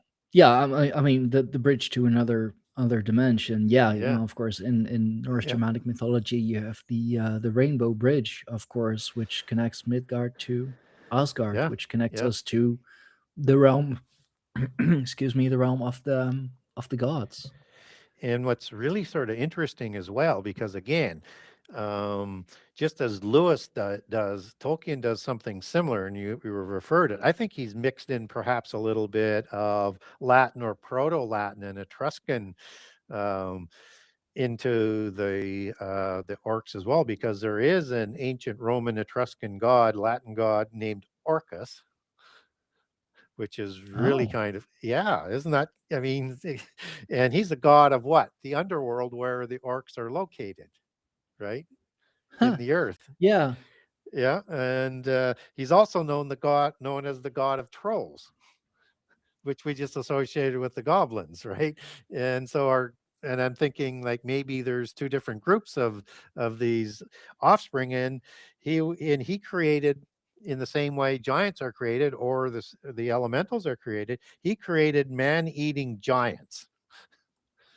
But huh. I've Yeah, not found a description of what these giants would look like, but there is an interesting thing that's connected with these giants and creations of the Latin god Orcus was the name Polyphemus, which is, if that sounds familiar for people who are nerds on mythology, um, there were um, in the Greek mythology, three giant godlike cyclops that also created offspring. And they created three famous ones, and one of them name was Polyphemus, which were one-eyed, hairy, monster, ugly kind of like giants, right? Known as Fomorians in Irish yeah, history, yeah. They are that the the Tuatha De Danann pushed out when they did the migration, the fair yeah. folk people. So it's, again, it seems to be part of that worldwide history that he's kind of tapping into there and creating whatever these beings are as this giant rebellious like army that come out that have a vengeance in mind for anybody and don't mind eating anything that they come across. So, and they kill. And I've added some speculation in on this, and I've Which always is wondered, well, who are these? Are they ogres, or are they cyclops, or are they goblins, trolls? Like, what are they? And what's the yeah, relationship here? And what's also and interesting that comes out of the Roman in Etruscan is you have the goddess Diana, that's also the queen of the fairies, as that relates to the Danu god, mother goddess of the yeah, Irish tradition, yeah. and the Morrigan and things like that. So again, I'm wondering whether there's a connection there that goes back further than the migration into Ireland. But even the orcs are um they are, I mean, man eaters as well, because Yep. it's in the very first at least in the very first movie. I seriously have to reread the books again. They're so incredibly awesome. But the famous line, um or where the when Peregrine or yeah, Peregrine and Meriadoc, Merry and Pippin are You're kidnapped you're by terrific with these names, by the way. thank you. I yeah. The- Um I have a good I, memory, but names isn't part of that. well, luckily I'm pretty good with it. But they are, they're starving, and it's like they're on the menu is like another, like, what is it, like root or vegetable Yeah, stew or whatever, and they're like, can we just eat the hobbits, some fresh meat, yeah, which, and that's in the at the time when the orcs are servants to the urukai, because they are these hybrid beings. They're more powerful. They're um daywalkers. Like that's one of the things yeah, that is first noticed that they can, they can walk in the sun, they can walk during the day. So apparently Yep. orcs really can't. And the Uruk-hai, when they get into, into a fight, into a scuffle Yep. with the orcs, because they have orders to follow, and they're, they're good soldiers. And um the head of the Uruk-hai calls out, "Looks like meat is back on the menu, boys," in reference to the orcs and actually consuming the orcs. So yeah, they are cannibalistic in nature, which very much falls in line with, yeah, with giant beings, darker beings. You could say that the Uruk-hai are a more, I don't want to say a giant form, but a compared to the orcs, they are, they are big. They are, Yeah. of a giant stature. And when the Tuatha De Danann, they intermarried with some of them in the Labor Lagala, but L- Labor Gabala, um, but they kind of pushed them into the other world, and they Yeah. became demonic pirates, as they refer to in the translation, as I get that, and called more phantoms. Like these are evil banshee type of spirits, right? These are uh, ones that Yeah. haunt and but in the earth, in or in another dimension. It's hard to know by the translations, but they are Hmm. um, definitely hairy, definitely completely different in their descriptions. Um, and, some would even have them as, um, with human bodies, but with like goat or horse heads in some of the descriptions of that come out of the Lower Gabala. So, Oh. yeah, so it's kind of, but one-eyed, which sort of also connects them to the Cyclops again. So Yeah. it's and And you see that in a lot of these pantheons where did I the say gods. Formorians? I confused the for just to correct myself. I said the Formorians. It'd be Furbolg that I'm talking about, not Yeah. Formorian. Oh yeah. Yeah, Okay. yeah. Sorry. No, but you see that in a lot of pantheons where the gods are depicted having animal heads. It's actually Yeah. yesterday, I believe, with the Bush Whisperer shaman, that we talked about that he is a Indian shaman living in South Africa, or well, South African shaman, but follows the Indian school. And it is, of course, in the Hindu mythology, in the Hindu religion, that so many of their gods are depicted with these animal heads. And of course, the gods of ancient Egypt as well. And his speculation on that is that perhaps they, exhumed the energy of that being, the essence of that being, so Yeah. much that, they didn't literally have those animal heads, but Yeah. Well, let that's me how they were seen by the common man, perhaps. let me sort of underline the possibility of that. So we talked about seraphim, serpent-faced angels, Yeah. right? So if you look at before the flood, in terms of the archaeological evidence, the kings were called and described as serpents, just as most of the gods were, right? Hmm. And these were the offspring of the gods, the giants that would have looked just like them in the beginning. So we have one that we can go to from a biblical perspective that produced, as part of the Watcher group, giants. But there are other Watchers like the not the Ophanim, but I'll talk more about the cherubim. Cherubim have four faces. One is the face of a man, usually depicted as black hair and a black bushy beard, like a Gilgamesh like giant. Yeah. So perhaps from a cherubim, when he took the face of a human, that dark hair produced the dark haired giants. But you also have the face of a lion, just as Nergal and other gods had faces of lions. Um, in Egyptian, you have Sekhmet and several other ones, even Yeah. like uh, Bast, which is another one that's more panther-like. But anyways, this lion sort of cat category.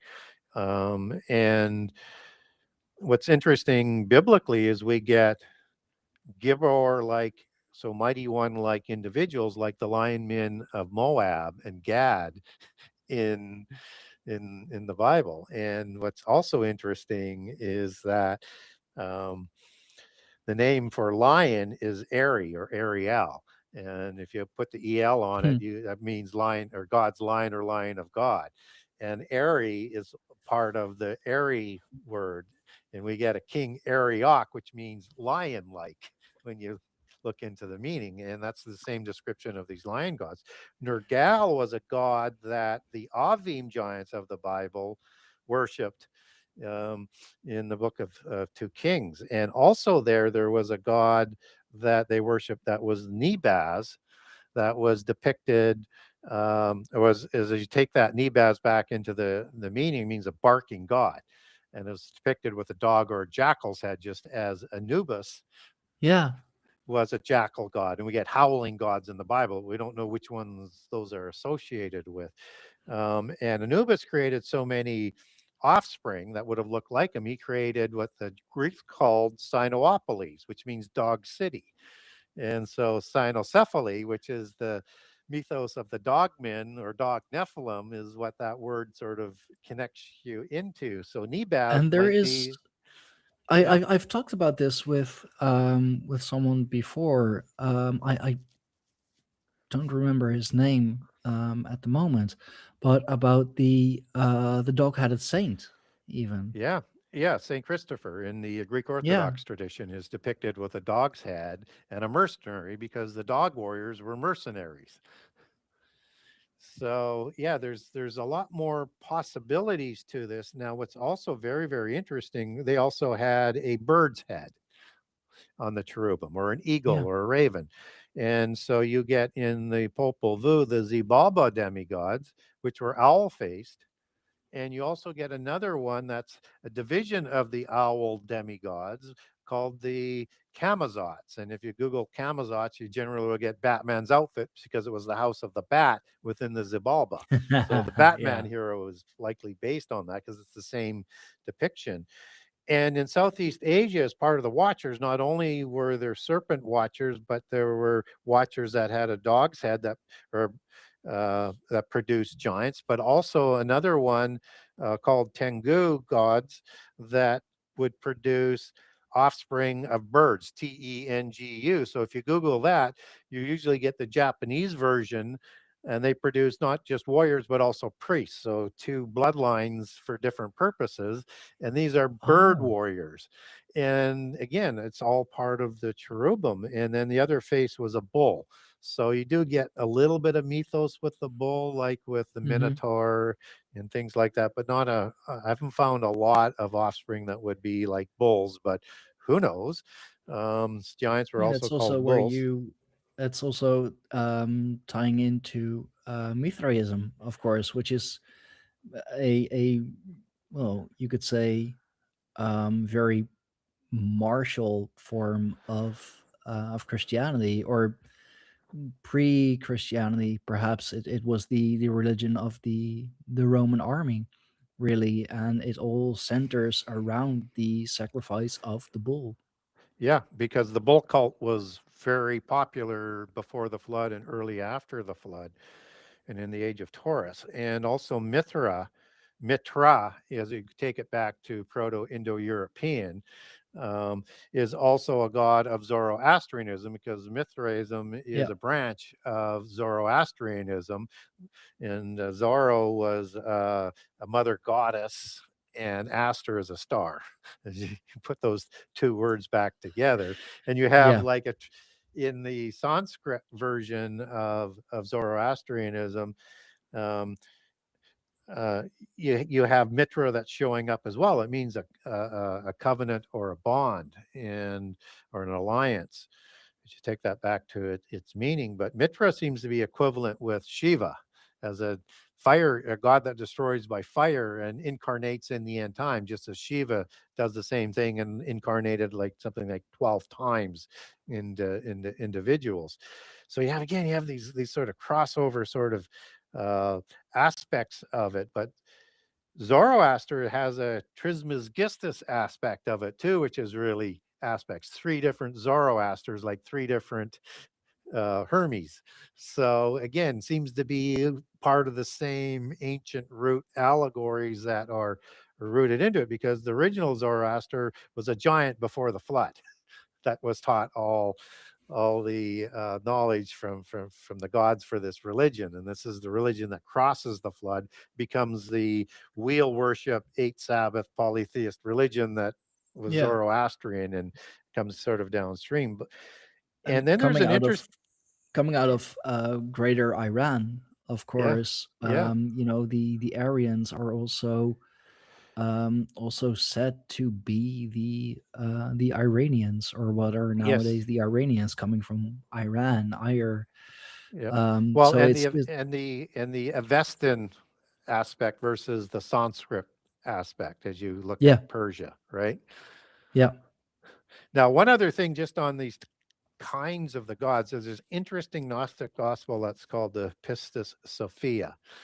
Hmm. And I think it's in, I can't remember the chapter on it, but in there, there's a passage, might be chapter 116, but don't hold me to it, but it's in there. Um, it has this pit prison that's being depicted where these rulers are being held, which is this Tartarus. Tartarus, yes. Yeah.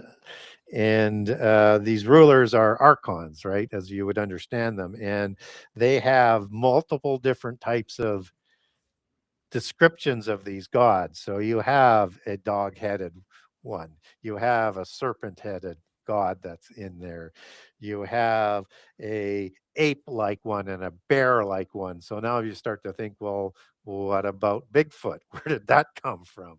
Sasquatch, Yeti, uh, and on and on and on. It has all these different descriptions of these imprisoned archons, that are notorious, if I can put it that way, or famous for in prehistory of creating offspring that look just like them. Yeah. And in Greek mythology, those would be the Titans, who are Yes. the forefathers of the gods. Yeah. Um, Yeah. The who Titans of heaven versus the Titans of the earth, right? So, because they're used for heroes Yeah, as well. yeah, Yeah. basically, Yeah. yeah. Yeah.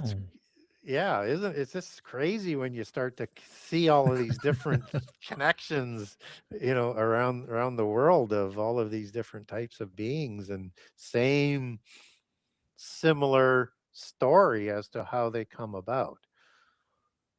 And again, it doesn't matter what religion you go into, there's a flood story.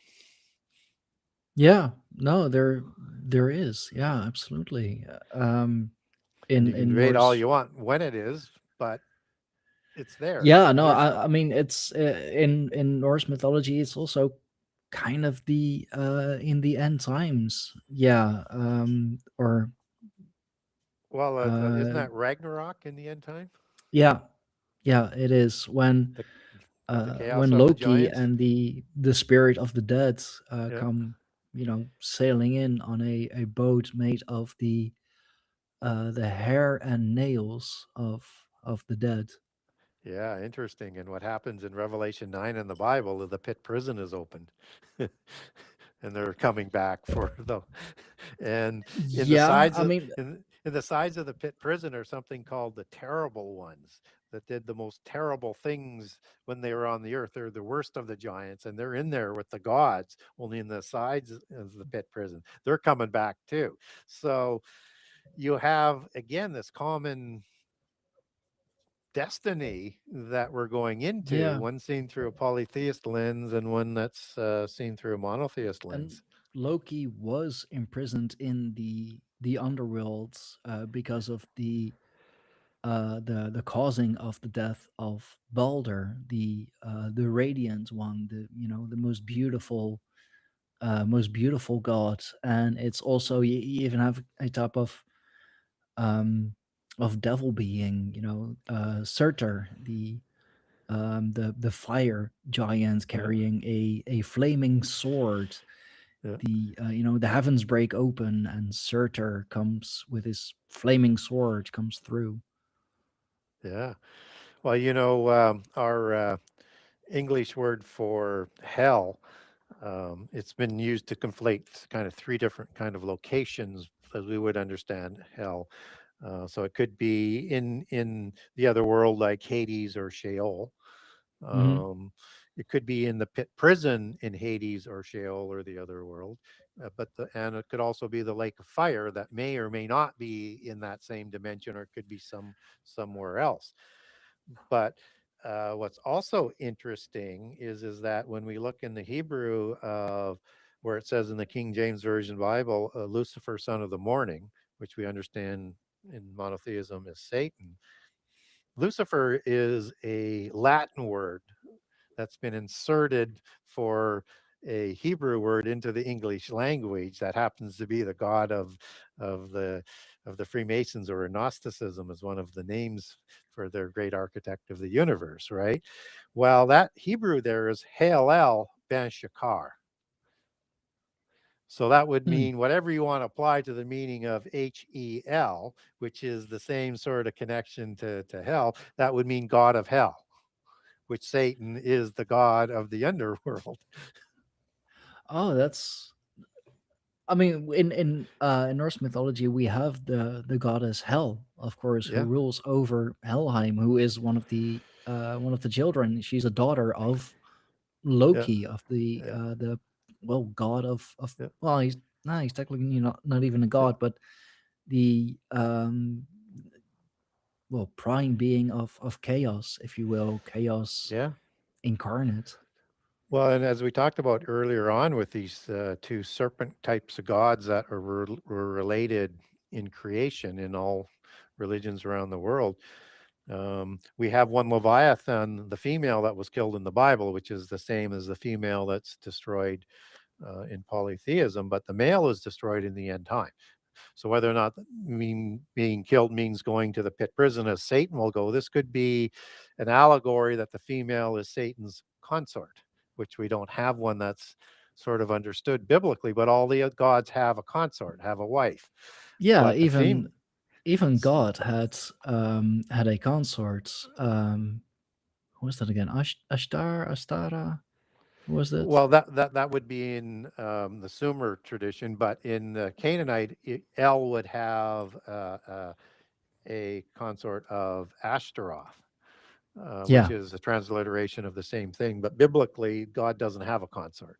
There's a Holy Spirit that polytheism would recognize as that consort. So, but just to make the distinction there. Um, so what's interesting though is that um, in the end time, biblically, we're going to have this ancient religion come back as the universal religion.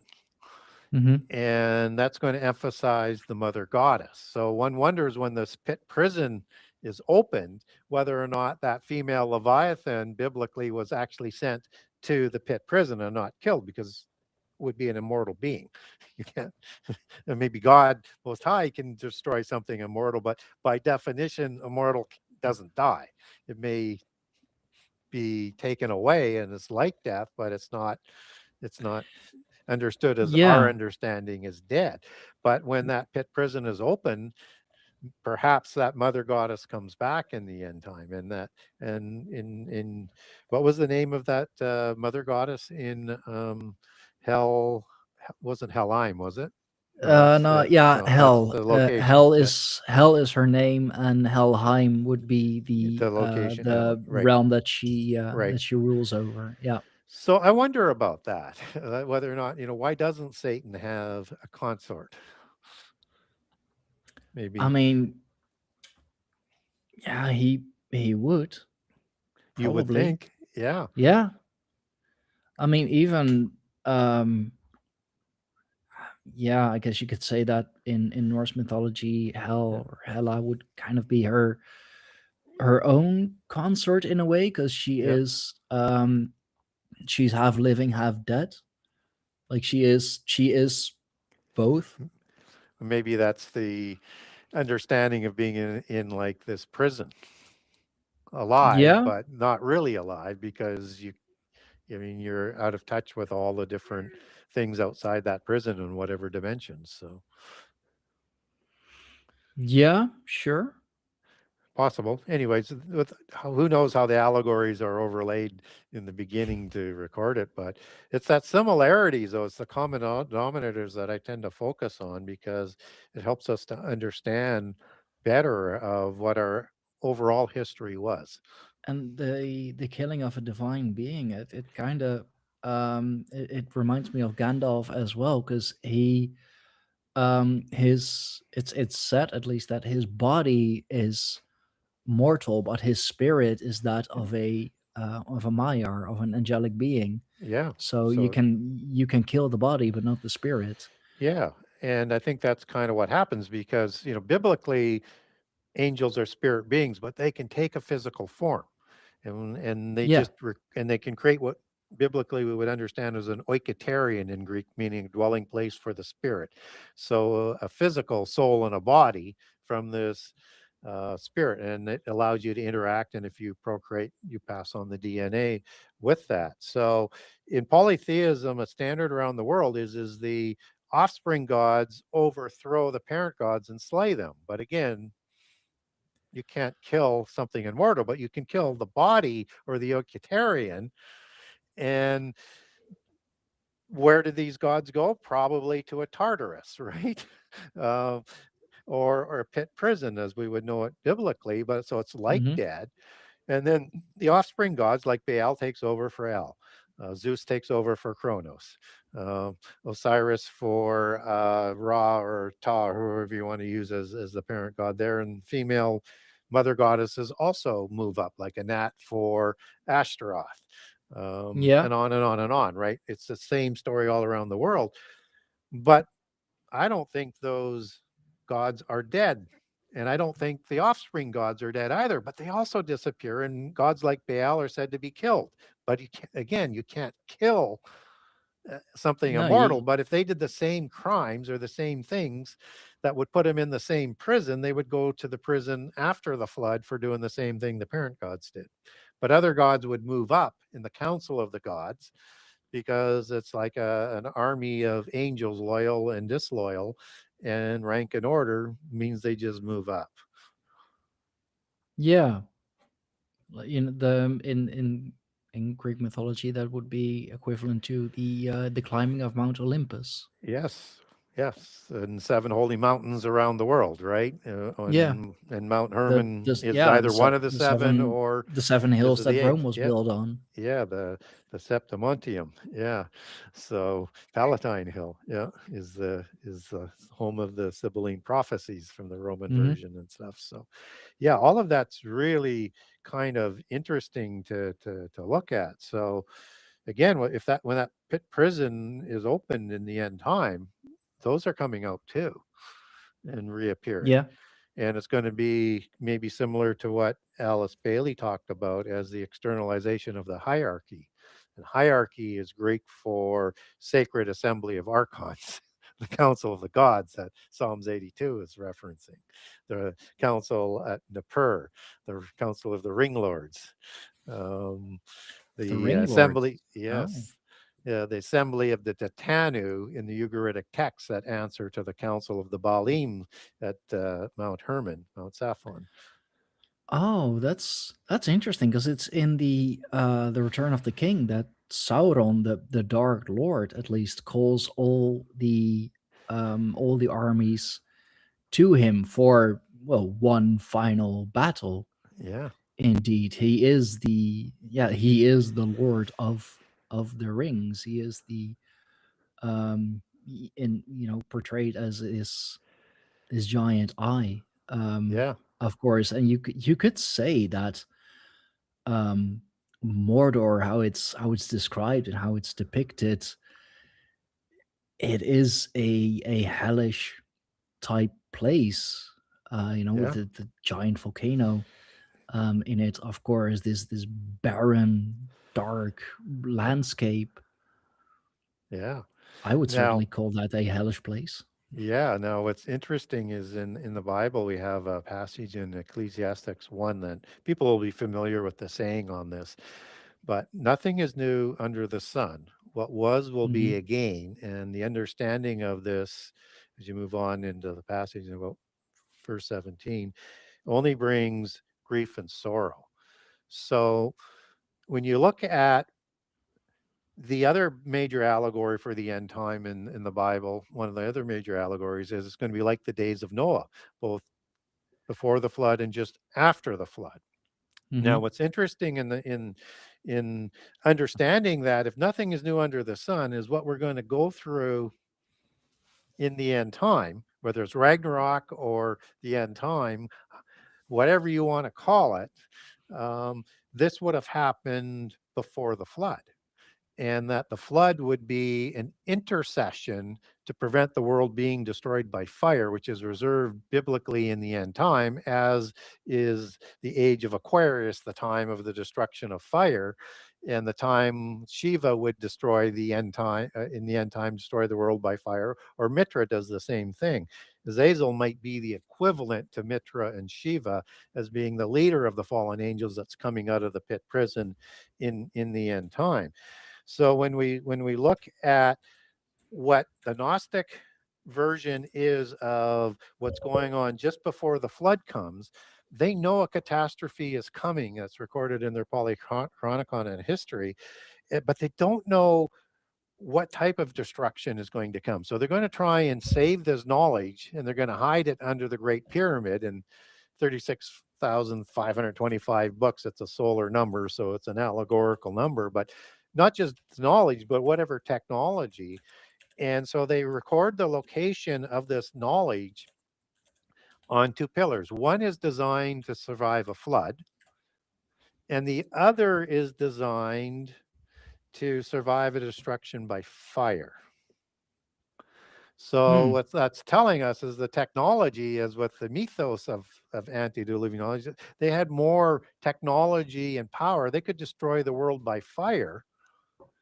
And that's what we're Yeah. catching up to, because it's going to be like the days of Noah, and we can already destroy the world by fire. And we're just starting to Yeah. learn some of the other technologies like DNA manipulation and things like that with Chimera and other things that they were possibly doing. And so with that sort of understanding is that the flood is an intercession because it's not the ordained time for Hmm. the end of, for that end time destruction of fire. But they didn't know which was coming. Otherwise, they would have only built Yeah. two pillars, both that could float. So if one got lost, the other one might be found. But no, they were saying could be destruction by water, could be destruction by fire, which again is constant in this current repeating of ages and things in polytheism with the procession of time. So Yeah. uh, it's interesting on how those things all sort of interconnect. Yeah. You have the two trees, the twin tower, the two towers, the twin towers. Yeah. The two pillars of Freemasonry, Joachim and Yeah, Boaz. Um, I mentioned Rome earlier. You could even see that in Romulus and Remus, for example, the twins who fought over the foundation of Rome. It's yeah, either and it's and twins or triplets. yeah, then they were the offspring of Ares, Yeah, who and they produced the 100 bloodlines of the senators, which there's many different genses on that, but mostly as they come downstream, we get the Julia gens and the Fabia hmm, gens, and there's a couple other ones. You have the we're Elbe just coming gens out of of the it. north. Yeah, Yeah, and we're just uh, coming out of Aries yeah, season. Actually, yeah. going into Taurus season of the bull. Yeah. So it's interesting how things are kind of, there's like the common history and a common future, different perceptions on what that outcome's going to be. But something we should learn more about is prehistory, and we shouldn't set aside what some of the great storytellers have written down throughout the Yeah. ages, but try and look for the meaning in there and the common history.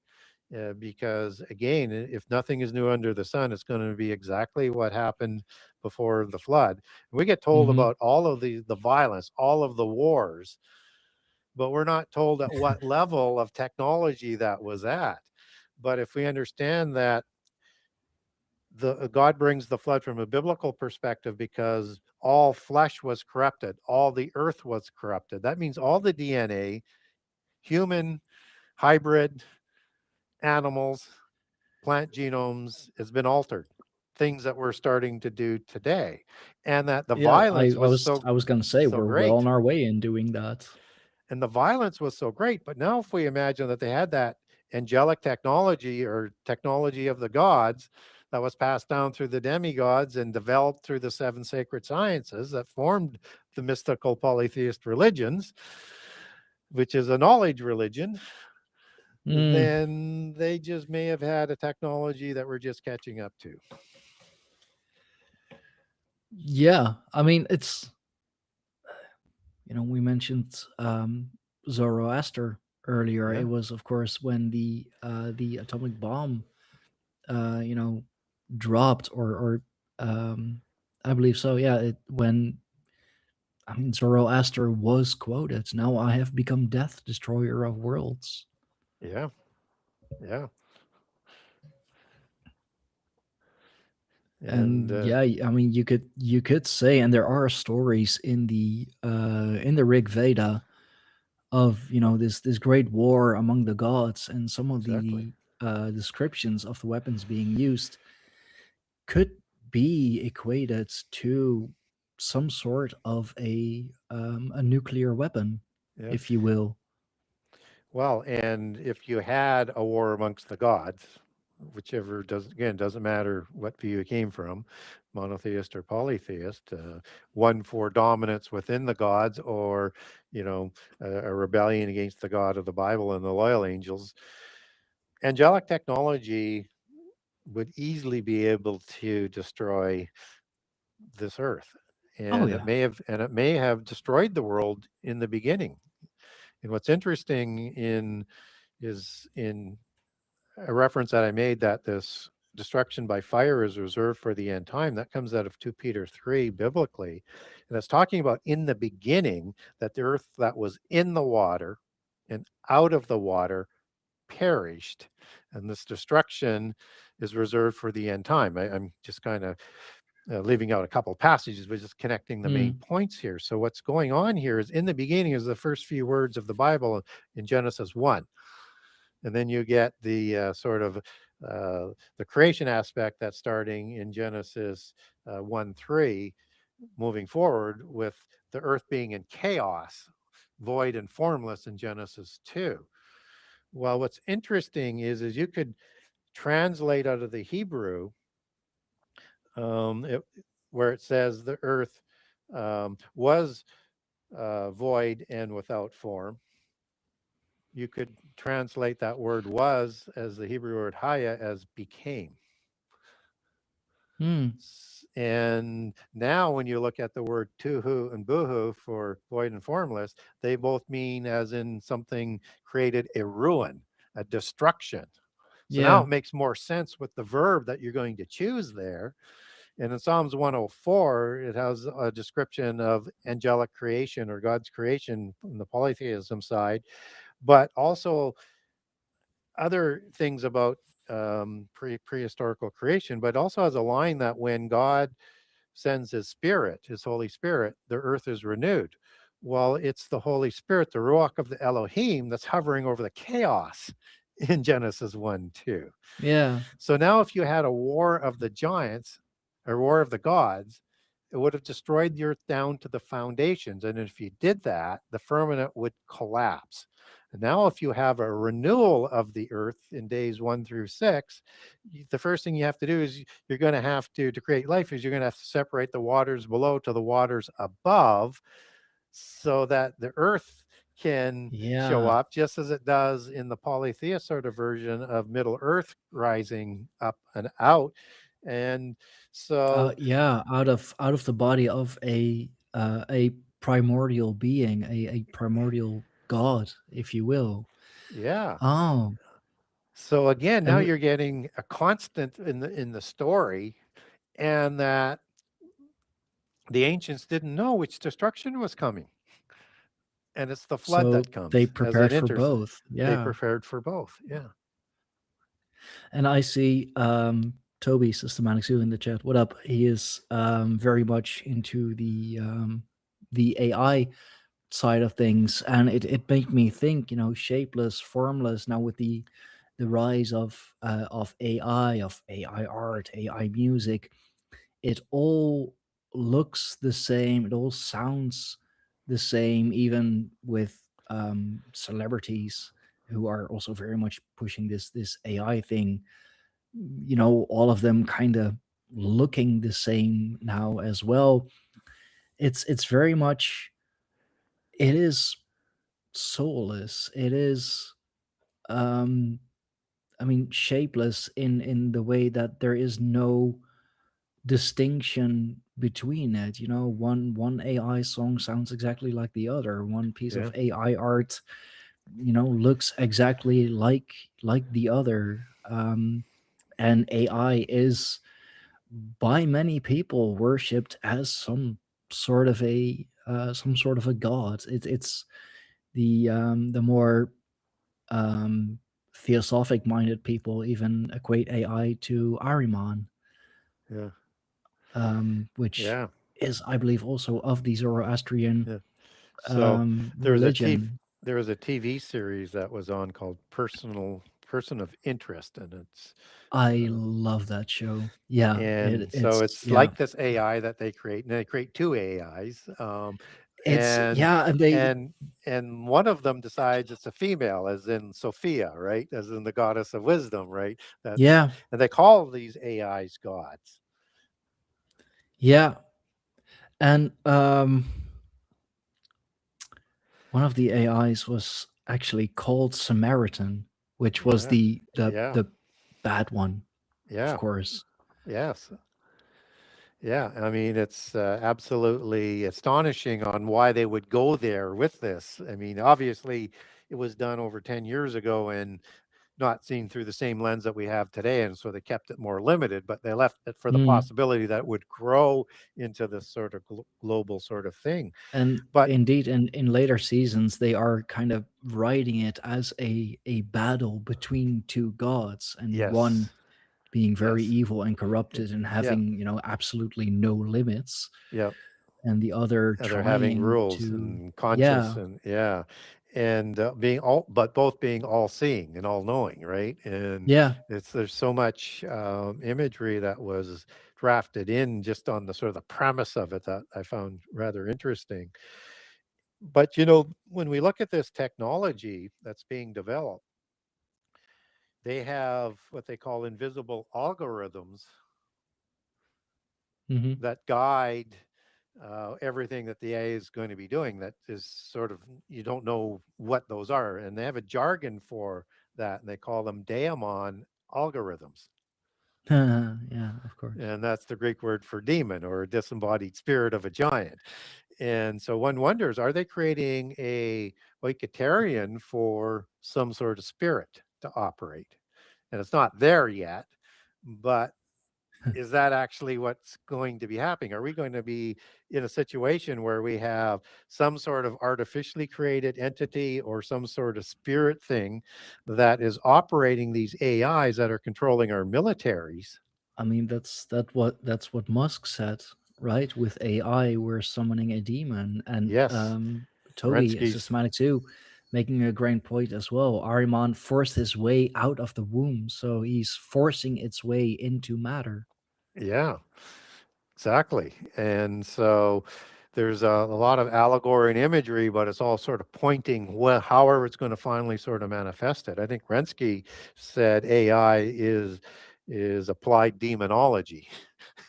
So Yeah. and you wonder, because when we look at um, some technology that sort of comes down after the flood, and understand that Hermes in the Gnostic and Polychronicon traditions takes this knowledge found under the Great Pyramid to Nimrod at Babel, who uses this technology to build Babel City and Babel Tower. And in the Hmm. Akkadian tradition, and there's many traditions of Babel and Sumer and in the Armenian tradition and in the Central and South American ones, they're telling the same story, different religious lenses again, but same story. But in the Akkadian version, it's called Babalu, not Babel. But again, that ILU transliteration that we talked about Yeah. earlier. But it doesn't mean confusion of languages that the Hebrew word is meaning. And Babalu is understood in Akkadian as in IL or ILU for a god, Hmm. and Bab as in a gateway or a portal. So now, if he's got this antediluvian technology, and we understand that portals are a standard in early post-diluvian and certainly late antediluvian technology and religion, that people went back and forth between dimensions along with the gods, was Nimrod not such a crazy person that he would try and build a tower that could go into heaven to kill God if he got out of line again? Was he building with Yeah. technology? Because I mean, mud bricks can't do it. Was he creating a ziggurat or a pyramid type thing that had technology with it that could go interdimensionally? And if he could do that, was he also wanting to go into the other world, into Hades, into the Tartarus, and let out the gods that were imprisoned there and the terrible ones of the giants? Kind of what Mm. happens in Revelation 9. And of course, but that's what Antichrist does in the end time. He is going to go into heaven and throw down some of the starry host in the book of Daniel, and the pit prison is opened. And that's going to bring him and propel him to becoming king of the world. So And one also what wonders the about that. yeah, and also what the One Ring kind of does. Yeah, It transports you into this, well, this different, this altered dimension. What in the Peter Jackson movies we can see most clearest when in the fight scene on the tower with the Nazgul, or the riders of the yeah, Nazgul, the former kings, the former 9 kings, yeah, if I'm not mistaken. It's when Frodo is wearing the ring, or when it yep, slips on, that he yep, sees the still corrupted form, but the true form of those kings, their spirit form, their corrupted spirit, if you yeah. will. And the history of the ring, and it's connected to the Lord of the Rings, because each of the Hmm. kings of this assembly or round table, as it's allegorized in the Knights of the Round Table of King Arthur I was and just thinking of Guinevere. that, the fellowship. You Yeah, could kind of see it it as, is. These as are the round kings, not table. knights, right? And Yeah. you know, Arthur is descendant of a Tuatha De Danann, son of Uther Pendragon, dragon Hmm. representing the patriarchal line. And Guinevere goes back to the Sede meaning and understanding of a spirit, and the Tuatha De Danann as a fairy queen. So Queen of Heaven, allegorized, Mother Goddess, and King of Heaven, patriarchal. So you have the allegories that are woven in there. I kind of lost my train of thought where I was going on the point, but what were we just talking about going into that? The knights of the round table, Right, the the nine rings. kings. So the Yeah. history of the rings is that divine authority was given to the chief giants, Hmm. and in this case, they'd be connected to the White Elves in the Lord of the Rings. But the ring is what they were given, a ring that had power, a ring that had the authority of the gods, and that they would wear it. So when you kiss, in tradition, you kiss the ring of the king, that's the authority that you're recognizing and honoring in that. But it had power down through history, and we even see this in some of the apocrypha that's associated with King Solomon, as he's drafted into like a magi type character by the Gnostics in their belief system. When like as in the I think it's the Testament of Solomon, it's apocrypha, it's not in the Bible, so don't hold people who are followers of the Bible. This isn't in the Bible, but this is the tradition that comes down through history, that when Hmm. Solomon with his ring could control demons and use Yeah, them to help build the first temple, is sort of how the extension of that goes. But he had the power to be able to do that.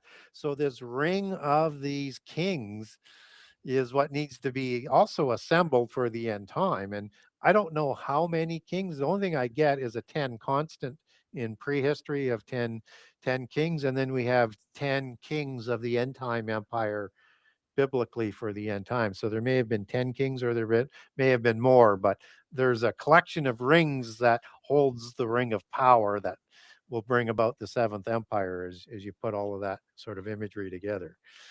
yeah. So it's in the it's the in the stories of Tolkien, it's the 19 great rings and the one ring, so Oh, together so a making total of 20 20. rings. Okay. Yeah. 3 for the elven kings, Yeah. 7 for the dwarf lords, and 9 for mortal men. Right. So that makes sense of the different groups of peoples. Yep. Yep. That's Yeah. And I, then I the don't think one he uses ring, yeah, yeah, the one ring forged in the fires of Mount Doom, and yeah, Toby making a great yeah, connection there. The Black Rock Rubus Negro could be the like Mount Doom could be sort of a Rubus Negro um, type structure, yeah. if you will. Yeah, so I don't take what he would use lightly there, as they're, you um, taking into different dimensions and different types of beings, right? Hmm. And so that's rather interesting for sure. Yeah, it's yeah. There's so much to this, and even more than I imagined. I mean, this is why why I invited you, because I know your knowledge is vast and your research capabilities are great. And man, I mean, we can go on for forever on Yeah, this probably.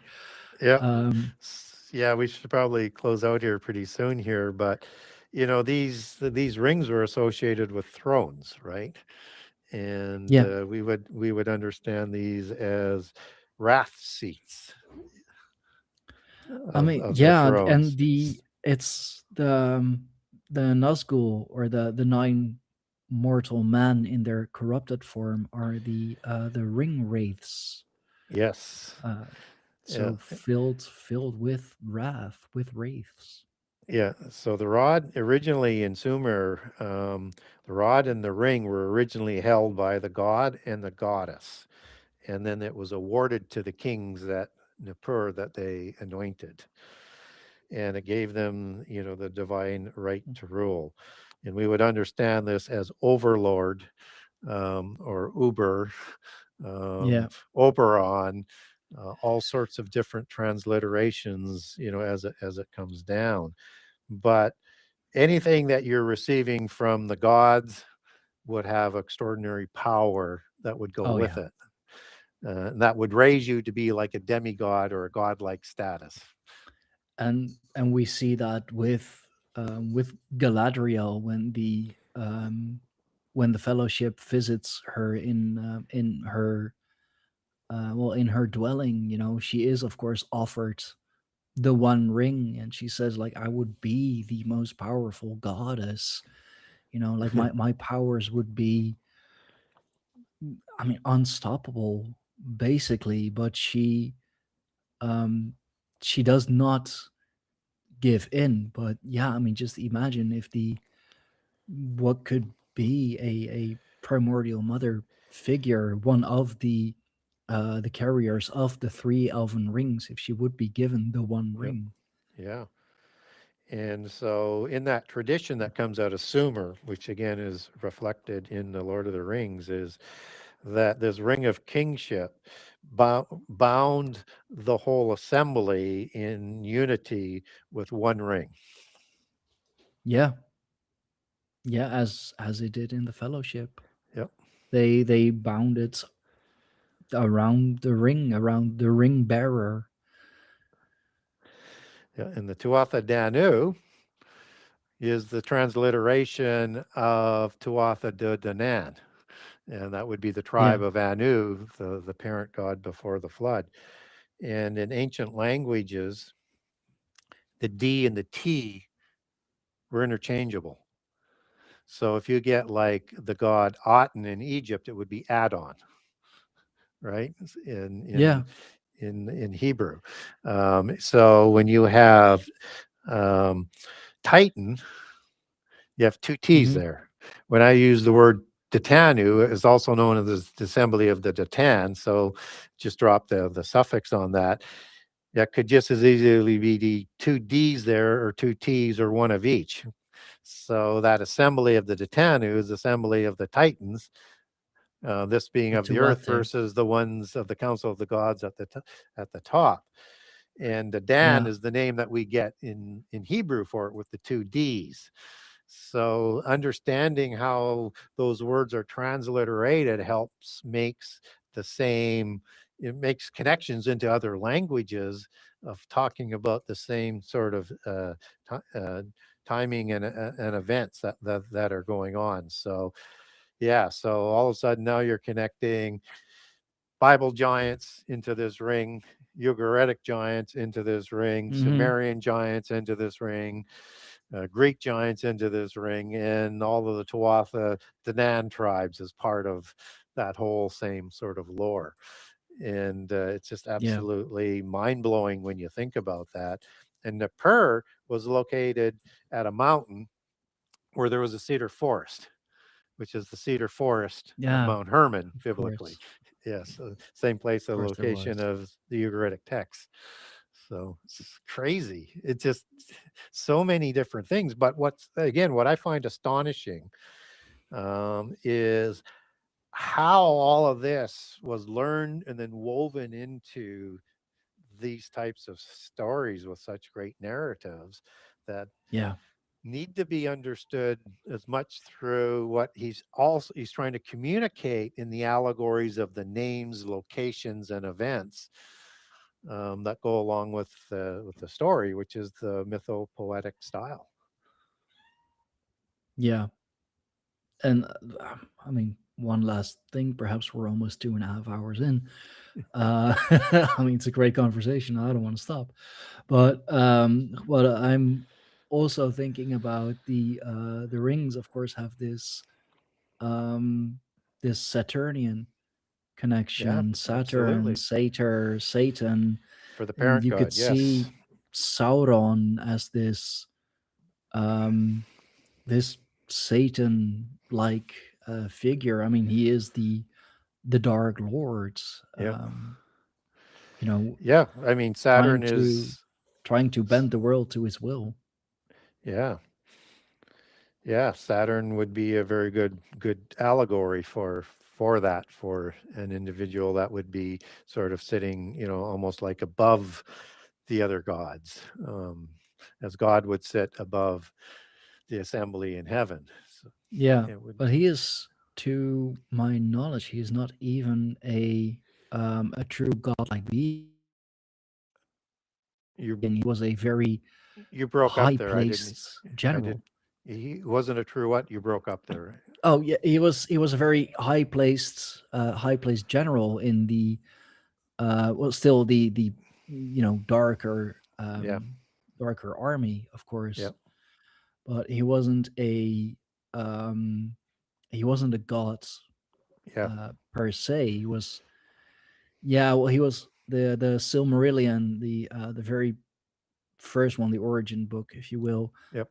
describes him as the chief lieutenant of the first Dark Lord Morgoth.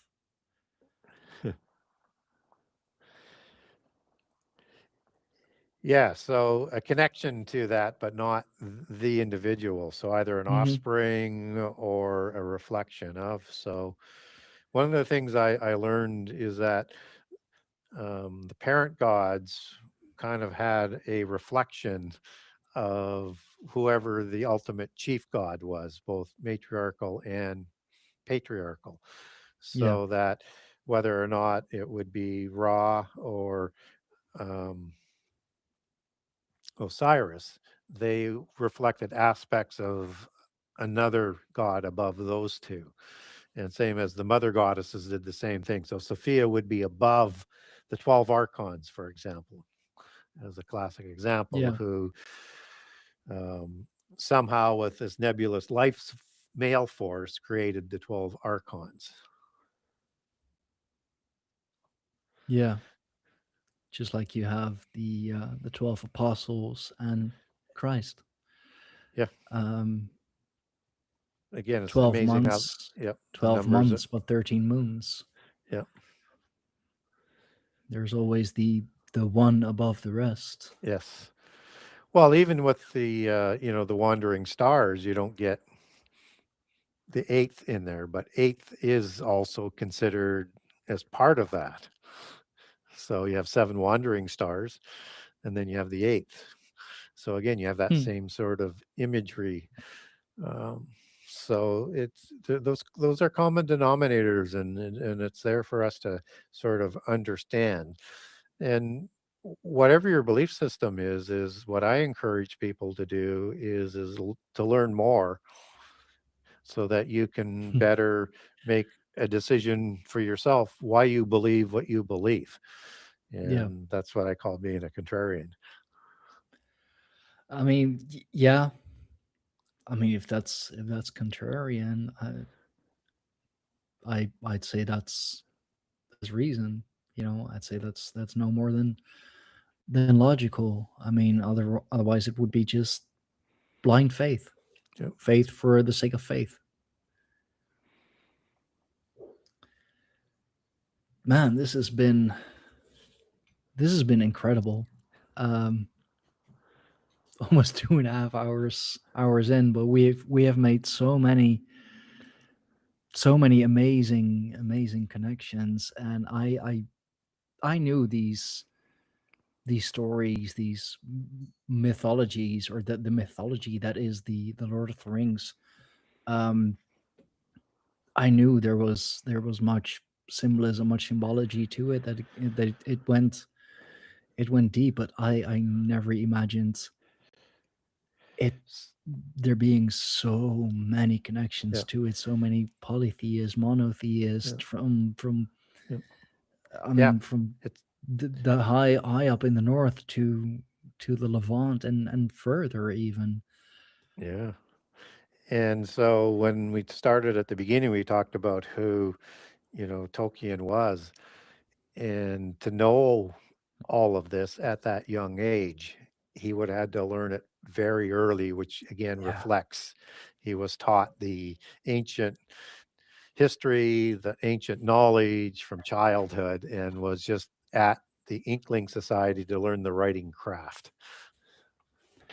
And he has been taught well. I can say that much. And he was, wow, he was 47 when he began writing, Yeah, 55 when he finished the manuscript, and 62 when the trilogy finally published. So that's the a whole process. writing Yep. process took approximately 17 years. Yeah. But man, what a story, what a mythology it has become. Yep. Well, Gary, thank you so much for enlightening me, for enlightening my audience. I'm gonna, man, I'm gonna have to like rewatch this and re-listen to some of the things, because I am sure there are so many more connections Oh, there to are. be It's made. endless. Yep. And for everyone watching, for everyone listening, for everyone in the chat, you know, do leave your thoughts in the comments. You've been very active in the live chat. Thank you very much for that. It really added to it. It's been great. So yeah, Gary, where might the good people find more of you, find more of these Yeah. amazing thoughts and conversations? Yeah. So, I mean, if people want to listen to more of my interviews, you just got to Google my name and or Genesis 6 Conspiracy. I know there's one YouTube channel up there, and that doesn't have all the ones that are up there that would be did on, private subscription. But there's like 850 interviews in one location, and that's not all of them. So yeah, if you want to know more about it, just Google my name and a topic, and I probably have done a show on it. But and if you want to find a little bit more about me, you can go to my website, the Genesis6conspiracy.com, the number 6conspiracy.com. On that website, I have a generous excerpt of all 98 chapters of book one, all 84 chapters of book two. I have a little bit up here about this book, The Opprimo Conspiracy, AI's Covenant with Babylon, which is not a research book. It's a intrigue novel where I take ancient bloodlines and names, kind of almost adding to the mythopoetic basis of writing, but using my eschatology for the end time chronology from a biblical perspective and my perspective. But for example, I'll create a character like, well, and the co-author is William Carmichael. So we created a character like, you know, Elias Vilak, and he's going to have a bloodline that's going to go down to back to the Amalekim giants of Petra, for example, just to give an idea of the type of things that we're going to do, and give him a bunch of other genealogical aspects, and also secret societies that he would be part of. And he's the one creating the AI or Primo wall for the end time. Because of course he is. Yeah. Well, it sounds amazing, and I do recommend everyone, of course, to check out your work. I have the links up in the description already. I always want to make sure that my guests are well represented, even a figure like yourself, who you've I mean, have you really done that many interviews already? Yeah, I do a lot of Wow. interviews. Yeah. I've I not mean, just counted or kept track, but I can imagine you yeah. at a certain point just losing track, losing count. Yep. But yeah, this has been amazing, and thank you everyone for watching. Thank you everyone for listening. Thank you to everyone who's been so lively in the chat. Thank you Logan. Thank you Howard. Thank you Flower Forest, Toby, Systematic Zoo, Violence, of course. Violence is life. Zeralath was in here for a bit, but he's more of a lurker, not much of a talker. So yeah, do check out Gary, his work. Do check out the previous show that I did with him. I believe it was about the same length, actually. And I was co-hosting that one with Jin the Ninja. Man, I gotta hit up Jin again. So yeah, make sure to like, share, and subscribe. Support us on Patreon. That would be amazing. Patreon.com/Grey Pagans for bonus content, early access, and of course the Grey Pagans book club, where where we read and discuss amazing, deep going esoteric and occult books and the likes. Check out Gary's work. The links are in the description down below. I am going to head off. I still need to have dinner. So yeah, Gary, thank you so much again for coming on. This has been amazing, and I I need to let this settle, because this has been amazing. It's been a lot. So It's been yeah, fun. Thank you for inviting me. of course, it's my pleasure. And yeah, thank you all again for watching. Thank you all for listening. I will see you all again